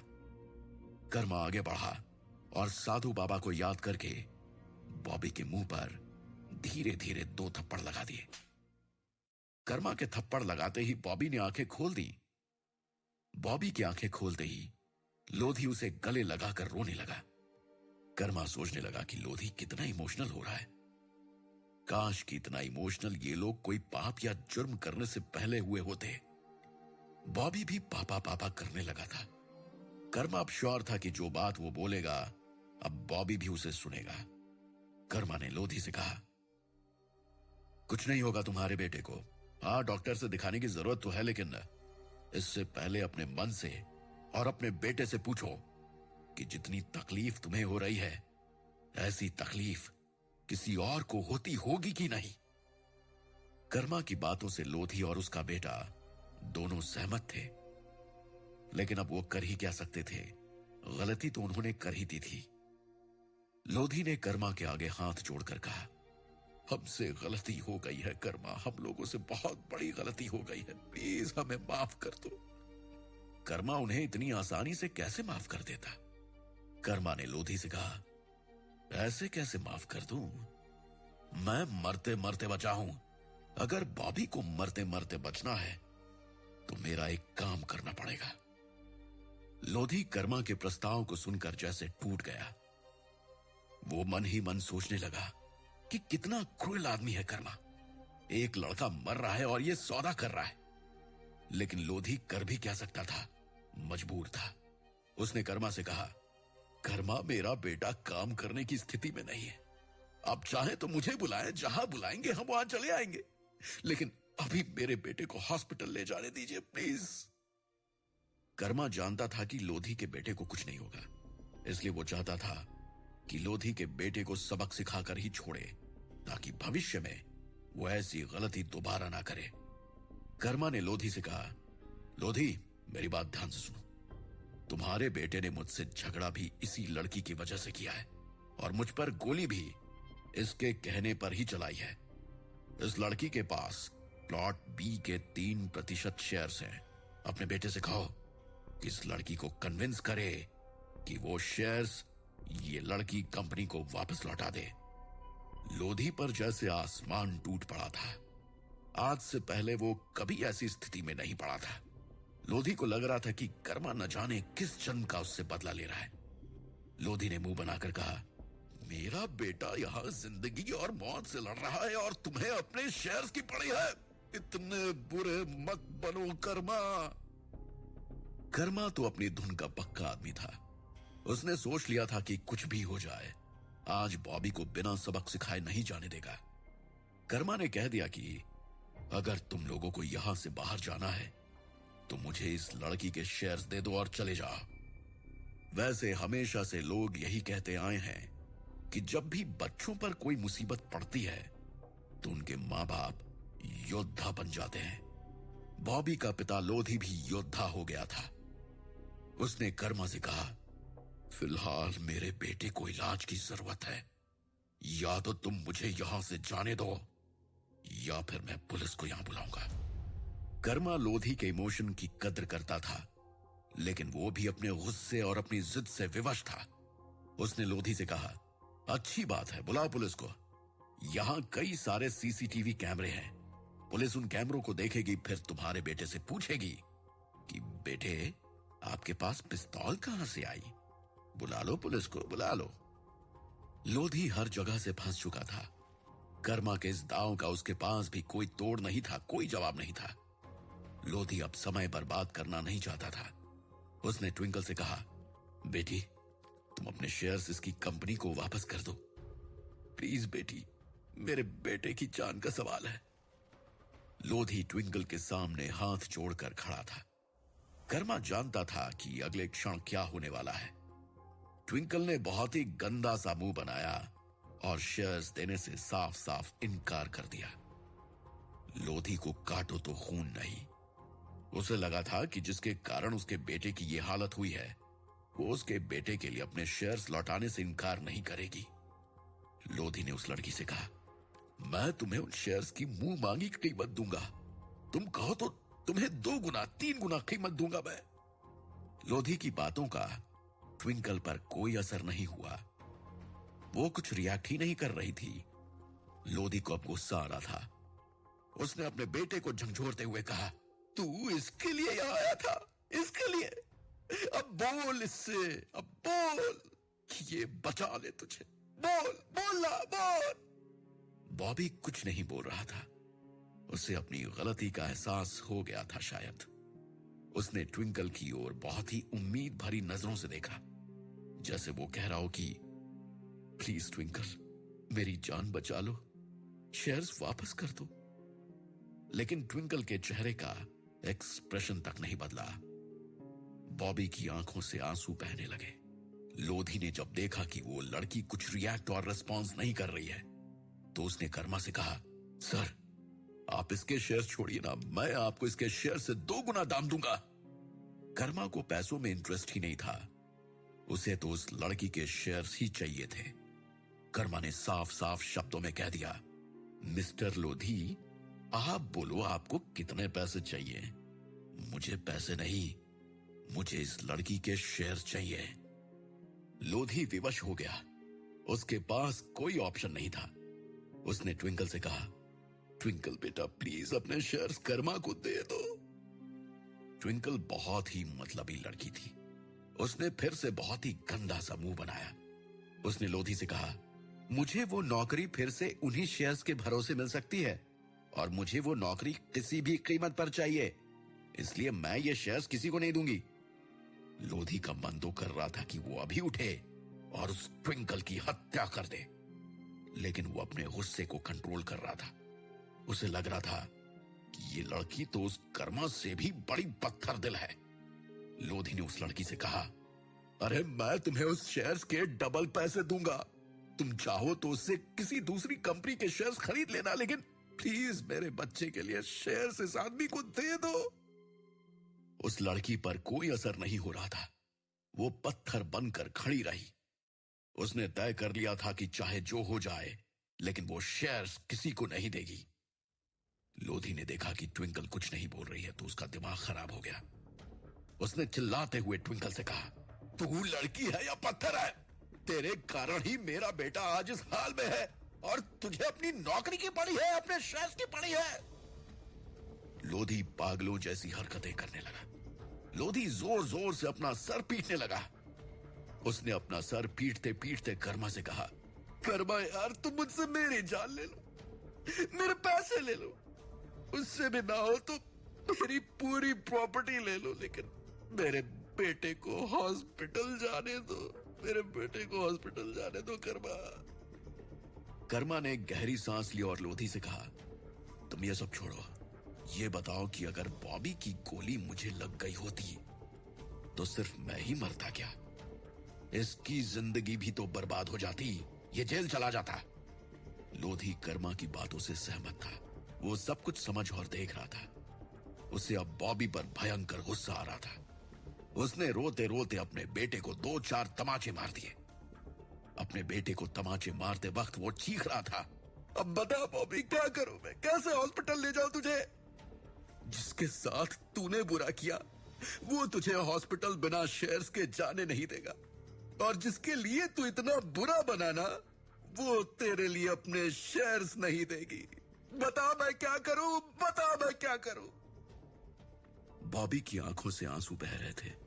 वो समझ रहा था लेकिन कुछ बोल नहीं रहा था, या फिर बोलना चाहता ही नहीं था।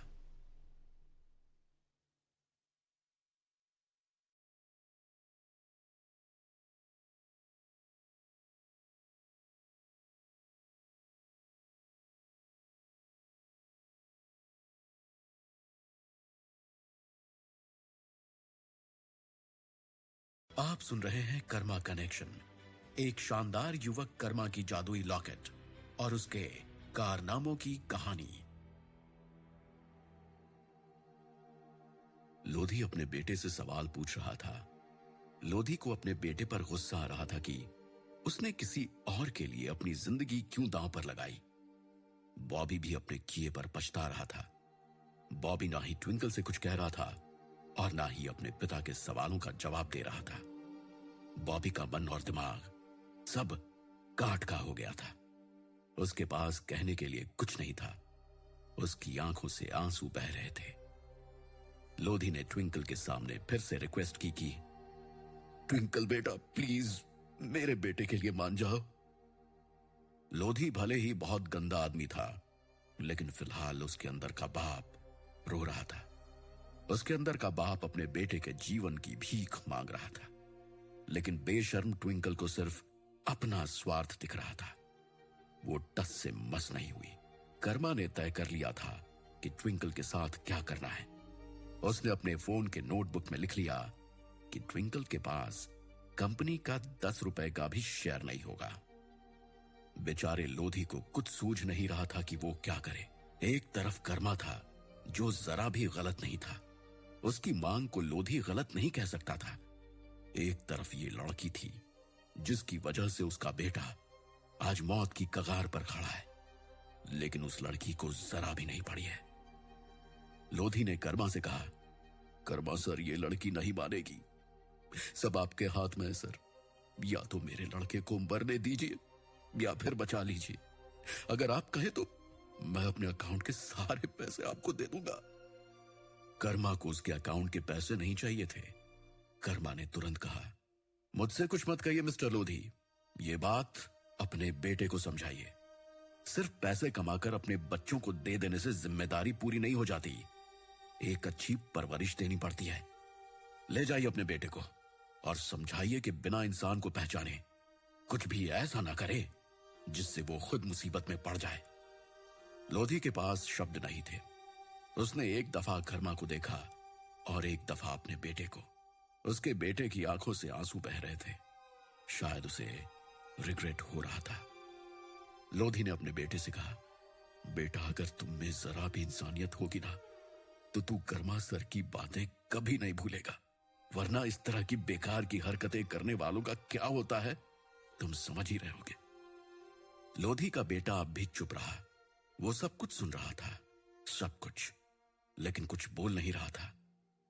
लोधी ने अपने बेटे को उठाने की कोशिश की, लेकिन अकेले उठा नहीं पाया। कर्मा का क्रोध अब शांत हो चुका था। कर्मा ने बॉबी को पकड़ लिया। लोधी और कर्मा ने बॉबी को उठाकर लोधी की एक्सयूवी में रखा। कर्मा जब लोधी की गाड़ी के पास पहुंचा तो वो चकित रह गया। गाड़ी में 4-5 लोग डरे सहमे बैठे हुए थे। कर्मा सब समझ गया। उससे रहा नहीं गया। उसने लोधी से कहा, मिस्टर लोधी, एक बात कहूंगा कि आप रियलिटी में वापस लौट आइए। मुसीबत के वक्त में जो लोग सिर्फ अपनी जान बचाते हैं वो कभी दोस्त नहीं होते। लोधी सर झुकाए खड़ा था। क्या ही बोलता वो। कर्मा ने भी अब कुछ नहीं बोला। जाने से पहले लोधी ने कर्मा के आगे हाथ जोड़कर कहा, आपने मेरी बात सुनी, इसके लिए धन्यवाद सर। अब मैं इसे लेकर डॉक्टर के पास जा रहा हूं। कर्मा ने लोधी में तत्काल बदलाव देखे थे। कर्मा को फील हुआ कि लोधी दिल से सॉरी बोल रहा है और जो हुआ है या जो हो रहा है उसे फील कर रहा है। कर्मा ने लोधी की मदद की। उसने लोधी से कहा, रुकिए, इसे अस्पताल ले जाने की जरूरत नहीं है, मैं ठीक कर देता हूं। लोधी देर करना तो नहीं चाहता था, लेकिन फिर भी पता नहीं क्यों वो कर्मा की बातों को टाल नहीं पाया। कर्मा ने साधु बाबा को प्रणाम किया और बॉबी के एक्यू पॉइंट्स को दबाने लगा। कुछ 1 मिनट के बाद बॉबी एकदम से रिलैक्स हो गया। कर्मा ने उसके बाप से कहा, आपका बेटा पूरी तरह से ठीक है। अब अगर मन ना माने तो आप उसे किसी डॉक्टर से दिखा सकते हैं। लोधी की आंखें भर आई थी। उसने रोते हुए कर्मा से कहा, सर, मैं क्या कहूं सर, बस आपको धन्यवाद और आपको प्रणाम ही कर सकता हूं मैं। कर्मा लोधी की फीलिंग समझ रहा था। कर्मा जानता था कि इंसान चाहे कितना भी गलत हो, लेकिन बात जब अपने बच्चों पर आती है तो वो इंसान तुरंत सुधर जाता है। कर्मा ने लोधी से कहा, लोधी साहब, बस आज तय कर लीजिए कि आगे किसी का बुरा नहीं करेंगे आप। अगर आपने ऐसा किया तो मैं समझ लूंगा कि मैंने एक अच्छे इंसान की मदद की है। लोधी खुद पर शर्मिंदा था। उसने कर्मा के सामने हाथ जोड़े और गाड़ी लेकर चल पड़ा। उसके साथ साथ बॉबी के सारे लड़के और उनकी गाड़ियां भी चल पड़ी। ट्विंकल भी जाने लगी। कर्मा ने फोन निकाला और रघु को कॉल किया। कॉल उठाते ही कर्मा बोला, रघु, अगर मैं दोबारा कॉल करूं तो मुझे यही सुनना है कि कंपनी में ट्विंकल का कोई भी शेयर नहीं बचा है। कैसे क्या होगा मैं नहीं जानता। रघु ने दूसरी साइड से कर्मा को श्योर किया कि ऐसा ही होगा। ट्विंकल ने भी कर्मा की बातें सुन ली थी। वो कर्मा से रिक्वेस्ट करने के लिए मुड़ी। वो कर्मा से कुछ बोलती इससे पहले कर्मा ने मीना को आवाज दी, मीना, ये लड़की मुझे अब 1 मिनट भी यहां नहीं चाहिए। लगभग सारे गार्ड्स कर्मा के आसपास आ गए थे। कर्मा ने जैसे ही मीना को आदेश दिए, मीना ने 2 फीमेल गार्ड्स को इशारा किया। फीमेल गार्ड्स ट्विंकल को गाड़ी में बैठकर जाने का इशारा करने लगी। ट्विंकल के पास कोई ऑप्शन नहीं था। वो गाड़ी में बैठकर निकल गई। ड्राइवर गेस्ट रूम के गेट से श्योर हो चुका था कि सारे लोग चले गए हैं। ड्राइवर अब कर्मा की फैमिली को लेकर कर्मा की ओर बढ़ने लगा, क्योंकि कर्मा की मां कब से जिद कर रही थी कि उन्हें जल्दी से कर्मा के पास ले जाओ। कर्मा के पास आते ही कर्मा की मां रोते हुए कर्मा से लिपट गई। कर्मा मुस्कुरा रहा था। कर्मा की मां उससे पूछने लगी कि बता, कहां चोट लगी है तुझे? कर्मा मां की बेचैनी समझ रहा था। कर्मा ने एक कुर्सी खींचकर मां को बिठाया और बोला, मां, मैं बिल्कुल ठीक हूं, तुम आराम करो, मुझे कुछ नहीं हुआ है। लेकिन मां थी कि मानने को तैयार ही नहीं थी। कर्मा ने कैसे भी करके उनको शांत किया। कर्मा की मां जब श्योर हो गई कि कर्मा बिल्कुल सुरक्षित है तो उनका मन शांत हुआ। कर्मा ने पिताजी को समझाया कि वो ठीक है बिल्कुल। कर्मा की मां की आंखों से आंसू बह रहे थे। वो रो रो कर कर्मा को बोल रही थी कि आज के बाद झगड़ा नहीं करना है तुझे, मैंने देख लिया ना। तो कर्मा को इस बात की चिंता हो रही थी कि कहीं सोचते सोचते मां की तबीयत खराब ना हो जाए। कर्मा ने उनसे कहा कि मां, मैं फिलहाल ठीक हूं, आगे से झगड़ा नहीं करूंगा मां, आप परेशान मत होइए। मां धीरे धीरे पूरी तरह से शांत हो गई। इतने में अंशु बोली, भैया, मुझे पता नहीं था कि आप सुपरमैन हो, क्या गजब धोया है आपने उन लोगों को। अंशु की बात सुनकर सभी हंसने लगे, मां भी। बच्चे तो मन के सच्चे होते हैं। यहां लड़ाई इतनी भयंकर हुई थी, लेकिन बच्चों के लिए तो वो सब कुछ आनंद का विषय था। अंशु की बात खत्म हुई ही थी कि संतोष ने बोलना शुरू कर दिया, भैया, आपने जिन जिन एक्शंस का इस्तेमाल किया ना, वो सब ऑसम थे, प्लीज मुझे भी सिखा देना ना भैया। संतोष की बात सुनकर जहां सब हंस रहे थे, वहीं कर्मा की मां गुस्सा कर बोली, एक लड़का लड़ाई कर रहा है, ये काफी नहीं है तेरे लिए कि अब हम तुझे भी लड़ते झगड़ते देखें? माताजी की डांट सुनकर कर्मा ने भी मुंह बना लिया और संतोष ने भी।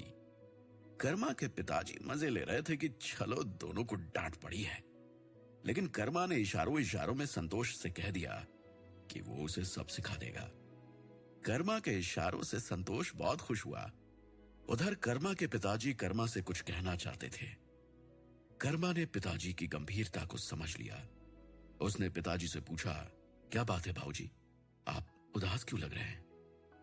कर्मा के पिताजी मां की तरह रो नहीं सकते थे, लेकिन उन्हें भी कर्मा की चिंता थी।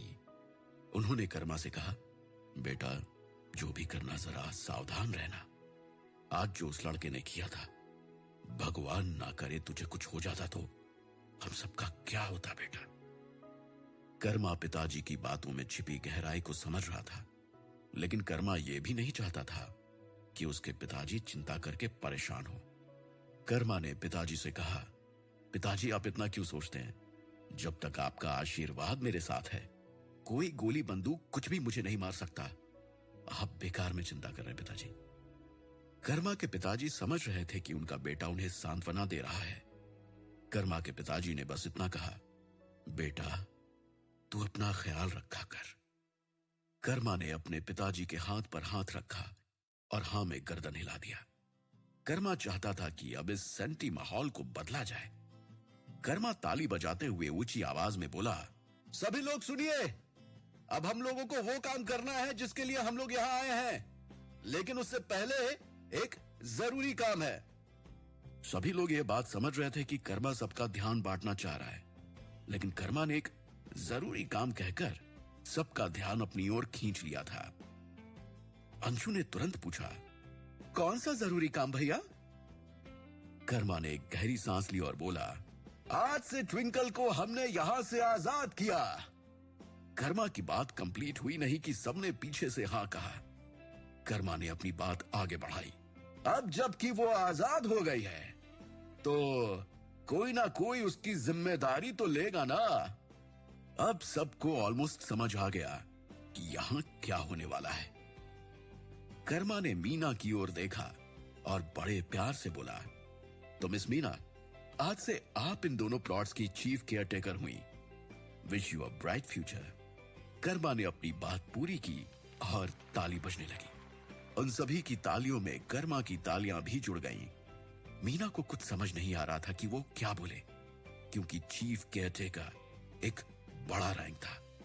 आज से उसकी सैलरी, ओहदा सब कुछ बड़ा हो जाएगा, या यूं कहें उसकी लाइफस्टाइल ही बदल जाएगी। मीना ने हकलाते हुए कर्मा से कहा, अरे ऐसे कैसे, मैं संभाल पाऊंगी कि नहीं पता नहीं। डिसीजन फाइनल हो चुका है मैडम। अगर आप चाहती हैं कि शिंदे ग्रुप के डायरेक्टर की जुबान खाली हो जाए तो आप बिल्कुल आजाद हैं। मीना के पास कर्मा की इस बात का कोई जवाब नहीं था। बस उसे अब भी यकीन नहीं हो रहा था कि उसे इतनी बड़ी जिम्मेदारी मिल गई है।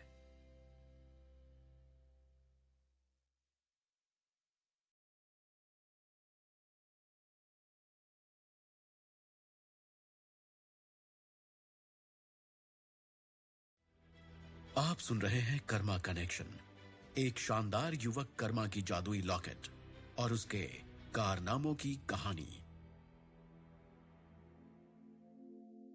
कर्मा ने मीना को दोनों ही प्लॉट्स के लिए ज्वाइंट हेड केयर टेकर बना दिया था। अब मीना की लाइफस्टाइल अच्छी होने वाली थी, क्योंकि ओहदा बड़ा था, रैंक बड़ा था, तो सैलरी भी अच्छी मिलने वाली थी। मीना को तो भरोसा ही नहीं हो रहा था कि उसने इतना बड़ा कुछ अचीव कर लिया है। मीना ने कर्मा से कहा, सर ये बहुत बड़ा डिसीजन है, आप एक बार ऑफिस में भी बात कर लेते। मीना नहीं चाहती थी कि कर्मा उसके कारण कभी किसी की बात सुने। कर्मा भी मीना के इमोशंस को समझ रहा था।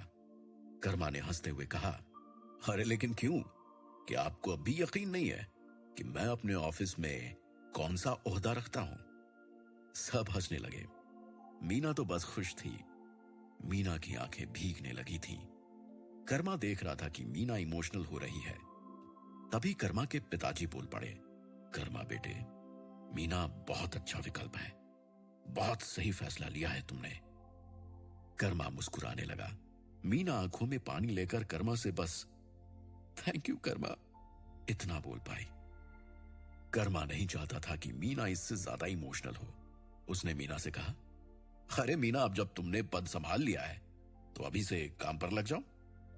मीना तो बस सोच रही थी कि कर्मा का दिल कितना बड़ा है। अभी मिला ही था कि दोस्ती निभा दी। मीना तो कर्मा के एक हुक्म पर अपनी जान दे देती। मीना ने कर्मा से पूछा, बताइए कर्मा, मैं क्या सेवा कर सकती हूं आपकी?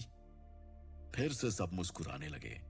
कर्मा ने हंसते हुए कहा, अरे मैडम, घर चाहिए था मुझे, अगर आपकी मर्जी हो तो मिल जाएगा क्या? मीना अब दोनों प्लॉट्स की चीफ केयर टेकर बन चुकी थी, लेकिन एक प्रॉब्लम थी, उसके पास अभी भी लीगल अथॉरिटी नहीं थी। मीना ने यह बात कर्मा को भी बताई। उसने कर्मा से कहा, लेकिन सर, मेरे पास लीगल अथॉरिटी नहीं है तो कोई दिक्कत तो नहीं होगी ना? कर्मा ने माथा पीट लिया। उसने घड़ी की ओर देखा। कर्मा ने घड़ी देखकर अफसोस जाहिर किया। उसने कहा, मीना, वैसे अभी ऑफिस बंद हो गया होगा, कहिए तो ऑफिस खुलवाकर ज्वाइनिंग लेटर मंगवा लूं। मीना हंसने लगी। उसे कर्मा पर भरोसा था, लेकिन बस वो नहीं चाहती थी कि कर्मा को कोई दिक्कत हो। उसने हंसते हुए कहा, अरे नहीं सर, आपने कह दिया, इतना ही काफी है। कर्मा ने हंसते हुए कहा, तो फिर काम पर लगिए। मीना अब निश्चिंत हो गई। उसने एक फीमेल गार्ड से कहा, प्लीज मेन रजिस्टर ले आइएगा जरा। मीना अचानक से सुपर सीनियर हो गई थी। हालांकि मीना पहले से भी सीनियर थी यहां, लेकिन अब तो वो लीगल तौर पर पद में सीनियर हो गई थी। मीना की बात सुनकर वो फीमेल गार्ड दौड़ती हुई रजिस्टर लाने के लिए गई। कर्मा भी मीना को खुश देखकर खुश हो रहा था। कुछ देर के बाद वो फीमेल गार्ड रजिस्टर लेकर वहां पर हाजिर हुई। मीना ने रजिस्टर देखते हुए कहा, कर्मा, आप जमीन क्यों ले रहे हैं? प्लॉट बी में एक नया विला रेडी हुआ है, उसे क्यों नहीं देख लेते हैं? कर्मा ने अपने पिताजी की ओर देखा। पिताजी ने कोई रिस्पॉन्स नहीं किया। उनके लिए सब सही था, कर्मा चाहे जो करे।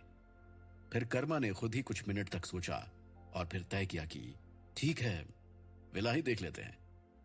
कर्मा ने मीना से कहा, okay madam, I am ready, आप मुझे विला ही दिखा दीजिए। लेकिन उससे पहले कर्मा चाहता था कि वो अपने माँ बाप की मर्जी जान ले। कर्मा अपनी माँ और अपने बाबूजी से बोला, मैडम कह रही हैं बना बनाया हुआ घर है, पसंद आ जाए तो वही ले लिया जाए, क्यों झूठ मूठ बनाना और इधर उधर खर्चा करना। माँ बाबूजी को तो बस वही पसंद था जो कर्मा को पसंद था। उन्होंने तुरंत हाँ कह दिया।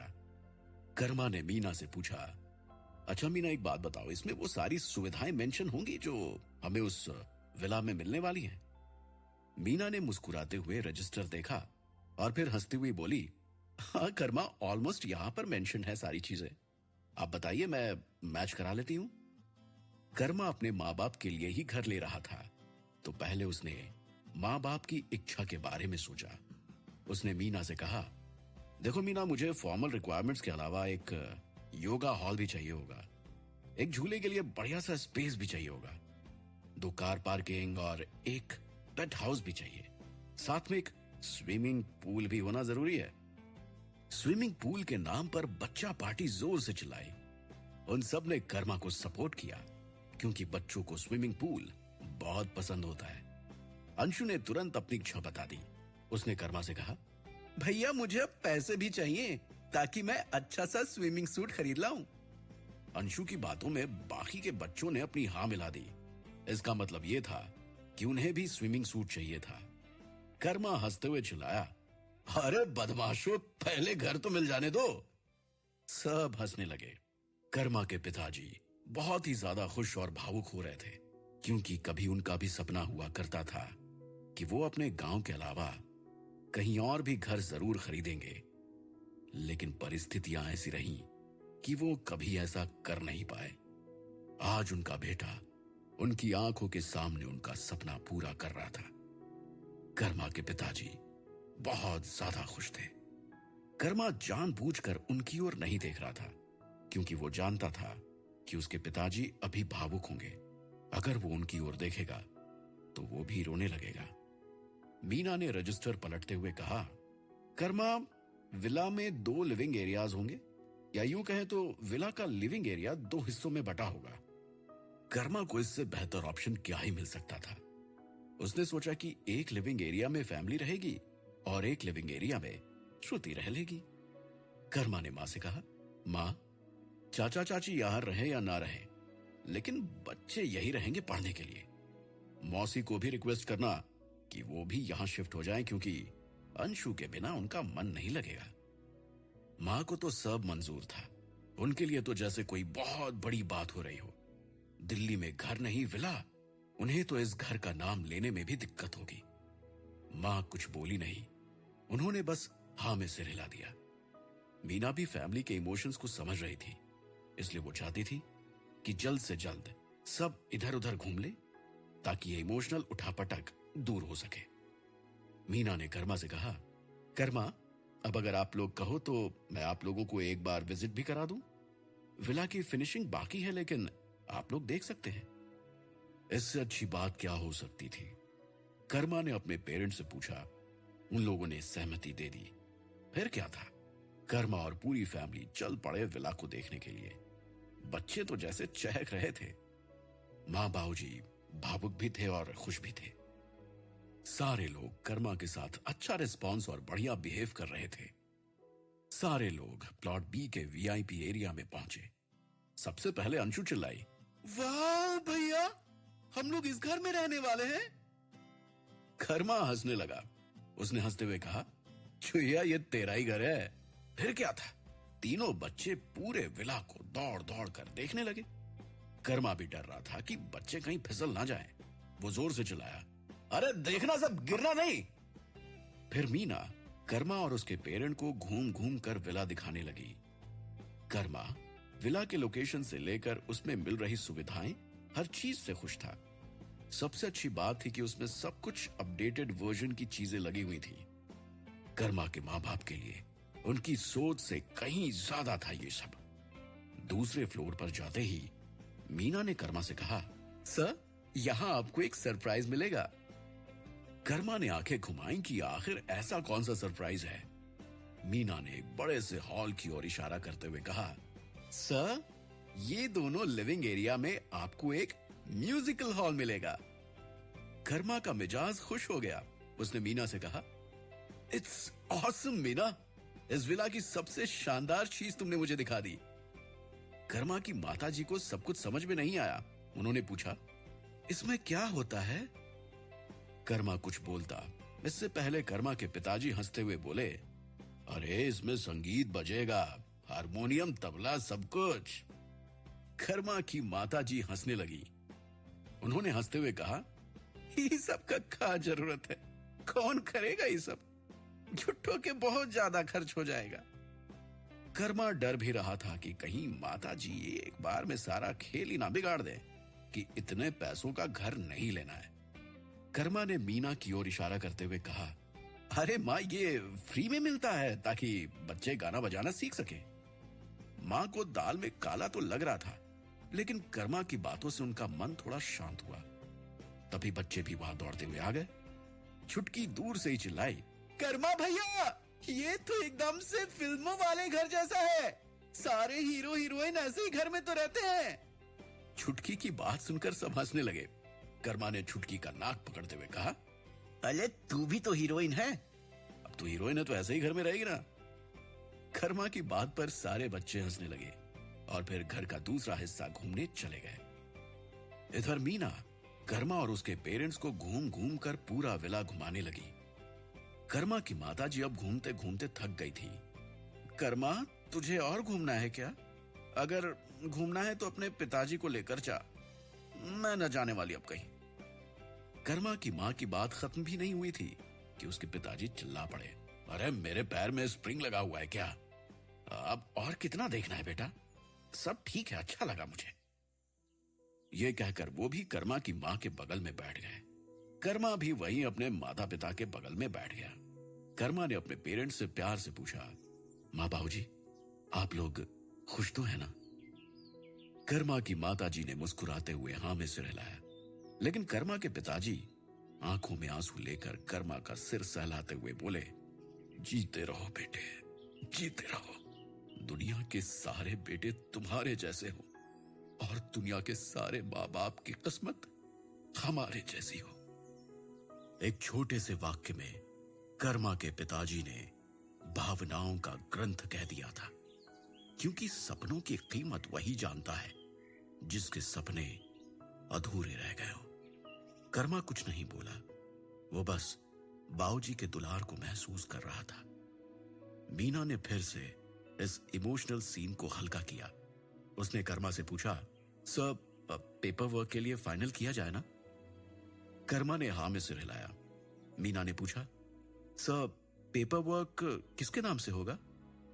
कर्मा मुस्कुराते हुए बोला, ऑब्वियसली माँ बाऊजी के नाम से। मीना ने ओके कहा। मीना भी कर्मा के इस एटीट्यूड से इंप्रेस थी। मीना की नजरों में कर्मा आज एक आइडियल बेटा भी बन चुका था।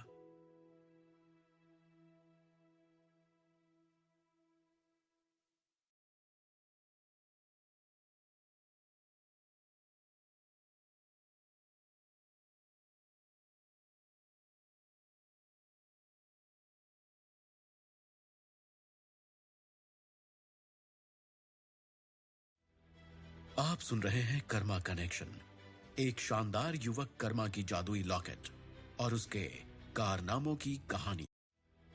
आप सुन रहे हैं कर्मा कनेक्शन, एक शानदार युवक कर्मा की जादुई लॉकेट। आप सुन रहे हैं कर्मा कनेक्शन, एक शानदार युवक कर्मा की जादुई लॉकेट और उसके कारनामों की कहानी।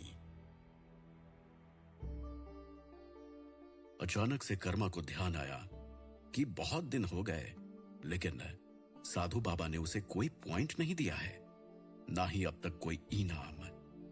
हाँ, ये हुआ था कि साधु बाबा ने बीच में कर्मा को सावधान किया था जब ट्विंकल ने उस पर गोली चलवाई थी। कर्मा सोचने लगा कि क्या साधु बाबा अब उसे पॉइंट्स नहीं देंगे? अगर पॉइंट्स नहीं देंगे तो उसे क्या अब कोई नया स्किल नहीं मिलेगा? तो क्या साधु बाबा का साथ यहीं तक था? कर्मा के मन में कई सवाल एक साथ आ रहे थे। कर्मा ने लॉकेट को टच किया और मन से साधु बाबा को प्रणाम किया और बोला, साधु बाबा, क्या मैं आपसे बात कर सकता हूं? कुछ देर खामोशी पसरी रही। फिर साधु बाबा की आवाज कर्मा के कानों में गूंजी, बोलो कर्मा, कुछ मांगना चाहते हो? कर्मा मांगना तो चाहता था, लेकिन फिलहाल वो कुछ और पूछना चाहता था। कर्मा ने साधु बाबा से कहा, साधु बाबा, मैं आपसे कुछ पूछना चाहता हूं। साधु बाबा कर्मा से बोले, पूछो कर्मा, क्या पूछना चाहते हो? कर्मा के मन में एक विचार चलने लगा कि कहीं वो साधु बाबा से कुछ पूछे तो वो बुरा तो नहीं मानेंगे ना। एक बार कर्मा को लगा कि उसे नहीं पूछना चाहिए, लेकिन फिर उसके मन में ख्याल आया कि अगर वो नहीं पूछता है तो कंफ्यूजन में पड़ा रहेगा। आखिरकार कर्मा ने साधु बाबा से पूछ ही लिया। कर्मा बोला, साधु बाबा, आपने कई दिनों से मुझे कोई पॉइंट नहीं दिया है, ना ही कोई इनाम दिया है। मुझसे कोई गलती हो गई है क्या? कर्मा ने इतना पूछ तो लिया था, लेकिन अब भी उसके मन में वो बातें चल रही थीं जो उसने साधु बाबा से नहीं पूछी। कर्मा के मन में चल रहा था कि कहीं वो बुरे काम तो नहीं कर रहा है ना, क्योंकि इससे पहले तो कर्मा ने जब जब अच्छा काम किया है तब तब साधु बाबा ने उसे पॉइंट्स दिए हैं, लेकिन अब उसे पॉइंट्स नहीं मिल रहे। लेकिन इस बारे में कर्मा ने साधु बाबा से सवाल नहीं पूछा था। साधु बाबा की आवाज कर्मा के कानों में गूंजने लगी। साधु बाबा कर्मा से बोले, कर्मा, चलते रहना ही जीवन का नियम है। माता पिता चलना सिखाते जरूर हैं, लेकिन चलना बच्चे को ही पड़ता है। ये अलग बात है कि समय समय पर माँ बाप बच्चों को इनाम देते हैं। कर्मा को अब बातें समझ में आने लगी थीं। कर्मा समझ रहा था कि साधु बाबा उसे कह रहे थे कि अब उसे अपनी जिम्मेदारी खुद उठानी पड़ेगी। लेकिन कर्मा के मन में एक सवाल भी था कि क्या इसके पीछे कोई कारण भी है, या फिर साधु बाबा उसे ऐसे ही जिम्मेदार बना रहे हैं। कर्मा ने धीरे से पूछा, साधु बाबा, लेकिन ऐसा क्यों है? इसके पीछे कोई कारण है क्या? साधु बाबा ईश्वरीय व्यक्ति थे, वो बिना कारण के तो कुछ करते ही नहीं। साधु बाबा एक छोटी सी खामोशी के बाद बोलने लगे। उन्होंने कर्मा से कहा, कर्मा, ना ही मैं तुम्हें छोड़ रहा हूं और ना ही तुम कोई गलत काम कर रहे हो। बस मुझे अब किसी और कर्मा की मदद करनी है, लेकिन इसका मतलब ये नहीं है कि मैं तुम्हें भूल जाऊंगा या तुम्हें तुम्हारे काम का इनाम नहीं मिलेगा। लेकिन मैं सिर्फ पॉइंट्स देने के लिए नहीं आ सकता हूं। कर्मा अब तो चौंक गया कि साधु बाबा क्या कह रहे हैं। किसी और कर्मा की मदद करने का मतलब क्या है? कर्मा का दिमाग हैंग होने लगा। उसने साधु बाबा से तुरंत पूछा, साधु बाबा, आप तो मेरे गांव के हैं ना? मेरे पूर्वज हैं ना आप? फिर किसी दूसरे कर्मा की मदद कैसे कर सकते हैं? मैं समझ नहीं पा रहा हूं। कर्मा के अंदर एक अलग सी क्यूरियोसिटी घूमने लगी। उसने कभी सोचा भी नहीं था कि साधु बाबा उससे ऐसा बोलेंगे। इधर साधु बाबा अपना फैसला कर चुके थे। उन्होंने बड़ी गंभीरता से कर्मा से कहा, कर्मा, अगर मैं सिर्फ तुम्हारे गांव का हूं तो ये बताओ, तुम्हारे गांव में सिर्फ तुम ही अच्छे आदमी हो क्या? वैसे भी सारी बातें आज ही कैसे जान लोगे? थोड़ा वक्त लगेगा, सब समझ जाओगे। कर्मा कुछ बोला नहीं, लेकिन उसके दिमाग में चलने लगा कि फिर उसे पॉइंट्स कैसे मिलेंगे और उसे स्किल कैसे मिलेंगे। कर्मा ने साधु बाबा से पूछा तो नहीं, लेकिन साधु बाबा ने उसकी मन की बात सुन ली। साधु बाबा ने कर्मा से कहा, कर्मा, तुम्हें जब भी इच्छा मांगनी हो तो मुझे याद करना, मैं चला आऊंगा।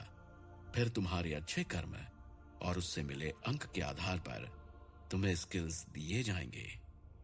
कर्मा को संतोष जरूर हुआ कि उसे अब भी पॉइंट्स मिलेंगे और उसे अब भी स्किल्स भी मिलेंगे, लेकिन पता नहीं क्यों उसे यह सोचकर बुरा लग रहा था कि साधु बाबा उससे लगातार जुड़े नहीं रहेंगे। साधु बाबा भी कर्मा की फीलिंग्स समझ रहे थे, लेकिन उनका निर्णय अटल था। उन्होंने कर्मा से कहा, कर्मा, तुम चिंता ना करो, तुम्हें जब भी मेरी जरूरत महसूस होगी मुझे याद करना, मैं जरूर आऊंगा।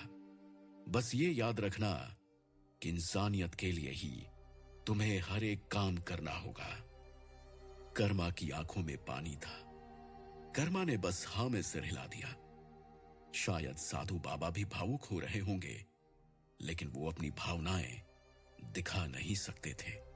साधु बाबा कर्मा को बिना कुछ दिए वापस जाना नहीं चाहते थे, इसलिए उन्होंने कर्मा से कहा, कर्मा, मैं आया हूं तो सोच रहा हूं कि तुम्हें कुछ दे दूं, किसी इच्छा की मांग करो। कर्मा कुछ नहीं बोल रहा था, कहीं खो सा गया था। साधु बाबा उसे खुशी देना चाहते थे। साधु बाबा ने अपनी बात दोहराई।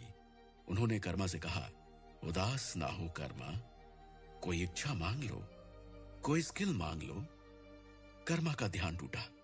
उसने साधु बाबा से कहा, बाबा क्या ही मांगू, आपको जो अच्छा लगे दे दीजिए। कर्मा का मन उदास हो चुका था, किंतु साधु बाबा तय कर चुके थे कि वो उसकी उदासी दूर करके ही दम लेंगे। साधु बाबा ने कहा, अरे पगले, मैं तुमसे दूर नहीं जाऊंगा, ये वादा है, लेकिन अभी अगर तुम उदास ही रह गए तो तुम्हें नुकसान जरूर हो जाएगा।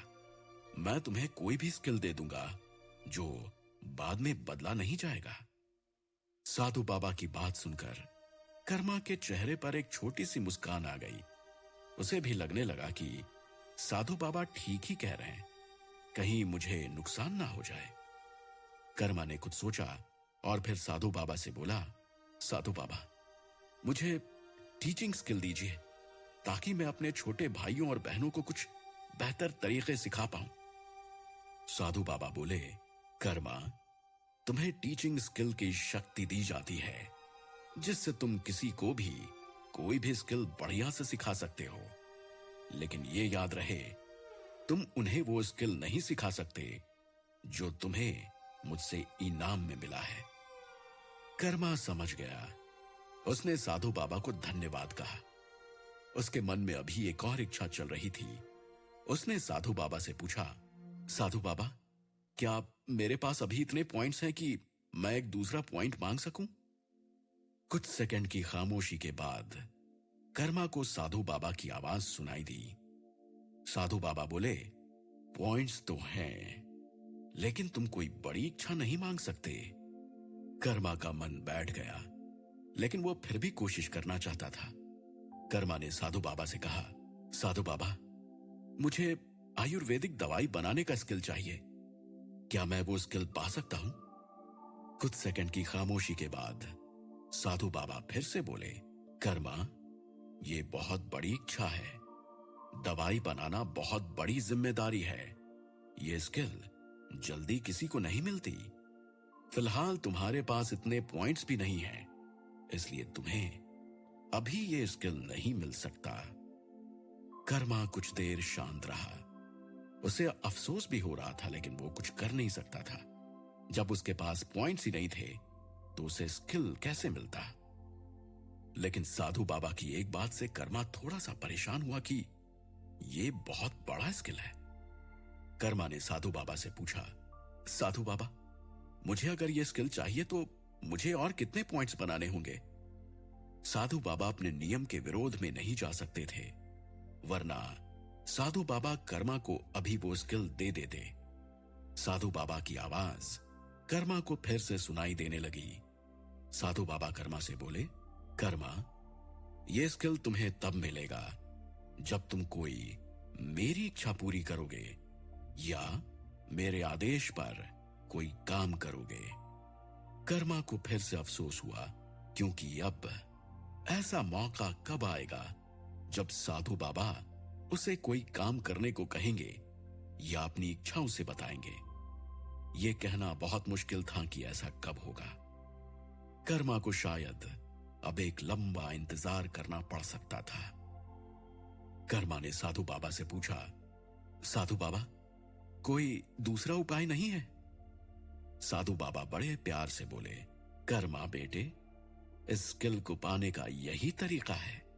कर्मा ने फिर कुछ नहीं बोला, बस साधु बाबा को धन्यवाद कहकर अपना सिर झुका लिया। साधु बाबा जाने से पहले कर्मा से बोले, कर्मा, तुम बहुत अच्छे इंसान हो, कभी उदास नहीं होना, और जब भी तुम्हें मेरी जरूरत लगे मुझे याद जरूर करना। कर्मा ने हां में सिर हिलाया। उसने टीचिंग स्किल देने के लिए साधु बाबा को धन्यवाद कहा और धीरे से बोला, साधु बाबा, मेरे मन में एक आखिरी सवाल है, आपकी आज्ञा हो तो मैं पूछूं? साधु बाबा ने कहा, पूछो कर्मा, क्या पूछना चाहते हो? कर्मा ने साधु बाबा से कहा, साधु बाबा, आप जिस दूसरे इंसान की मदद कर रहे हैं, क्या वो मेरे बारे में जानता है? कर्मा के मन में चल रहा था कि कहीं उस दूसरे इंसान को उसके बारे में पता होगा तो कभी ना कभी तो बहुत सारी चीजें खुल जाएंगी। साधु बाबा बोले, कर्मा, वक्त से पहले किसी चीज की जानकारी नहीं मिलती, इसलिए थोड़ा इंतजार करना सीखो। वक्त आएगा तो तुम्हें सब कुछ बता दिया जाएगा। कर्मा चाहता तो था कि उसे अभी ही जवाब मिल जाए, लेकिन अब उसके हाथ में कुछ नहीं था। उसने साधु बाबा के सम्मान में अपना सिर झुका लिया। कर्मा ने साधु बाबा से कहा, ठीक है साधु बाबा, मैं इंतजार करूंगा। आज के स्किल के लिए मैं आपको बहुत बहुत प्रणाम करता हूं। साधु बाबा जा चुके थे, लेकिन कर्मा का दिमाग अब भी उस सवाल पर अटका हुआ था। कर्मा को पता था कि आगे भी यह सवाल कर्मा को परेशान करता रहेगा। कर्मा सोचने लगा कि ऐसा कौन सा आदमी होगा जो मेरी तरह होगा, जिसकी साधु बाबा मदद करते होंगे। क्या वो मेरे गांव का होगा? कर्मा का दिमाग हैंग होने लगा। फिर उसे साधु बाबा की अंतिम बात याद आई कि वक्त आने पर सब पता चल जाएगा। कर्मा सोचने लगा कि साधु बाबा किस वक्त की बात कर रहे थे। क्या उसके जीवन में कुछ बड़ा होने वाला है? सवाल तो कर्मा के पास बहुत थे, लेकिन जवाब के तौर पर साधु बाबा की बात ही थी, और वो बात थी, वक्त आने दो। कर्मा के दिमाग में अभी ये सब चल ही रहा था कि विला के अंदर से उसकी मां की आवाज उसे सुनाई दी, जो उसे बुला रही थी। कर्मा ने आवाज दी, आ रहा हूं मां।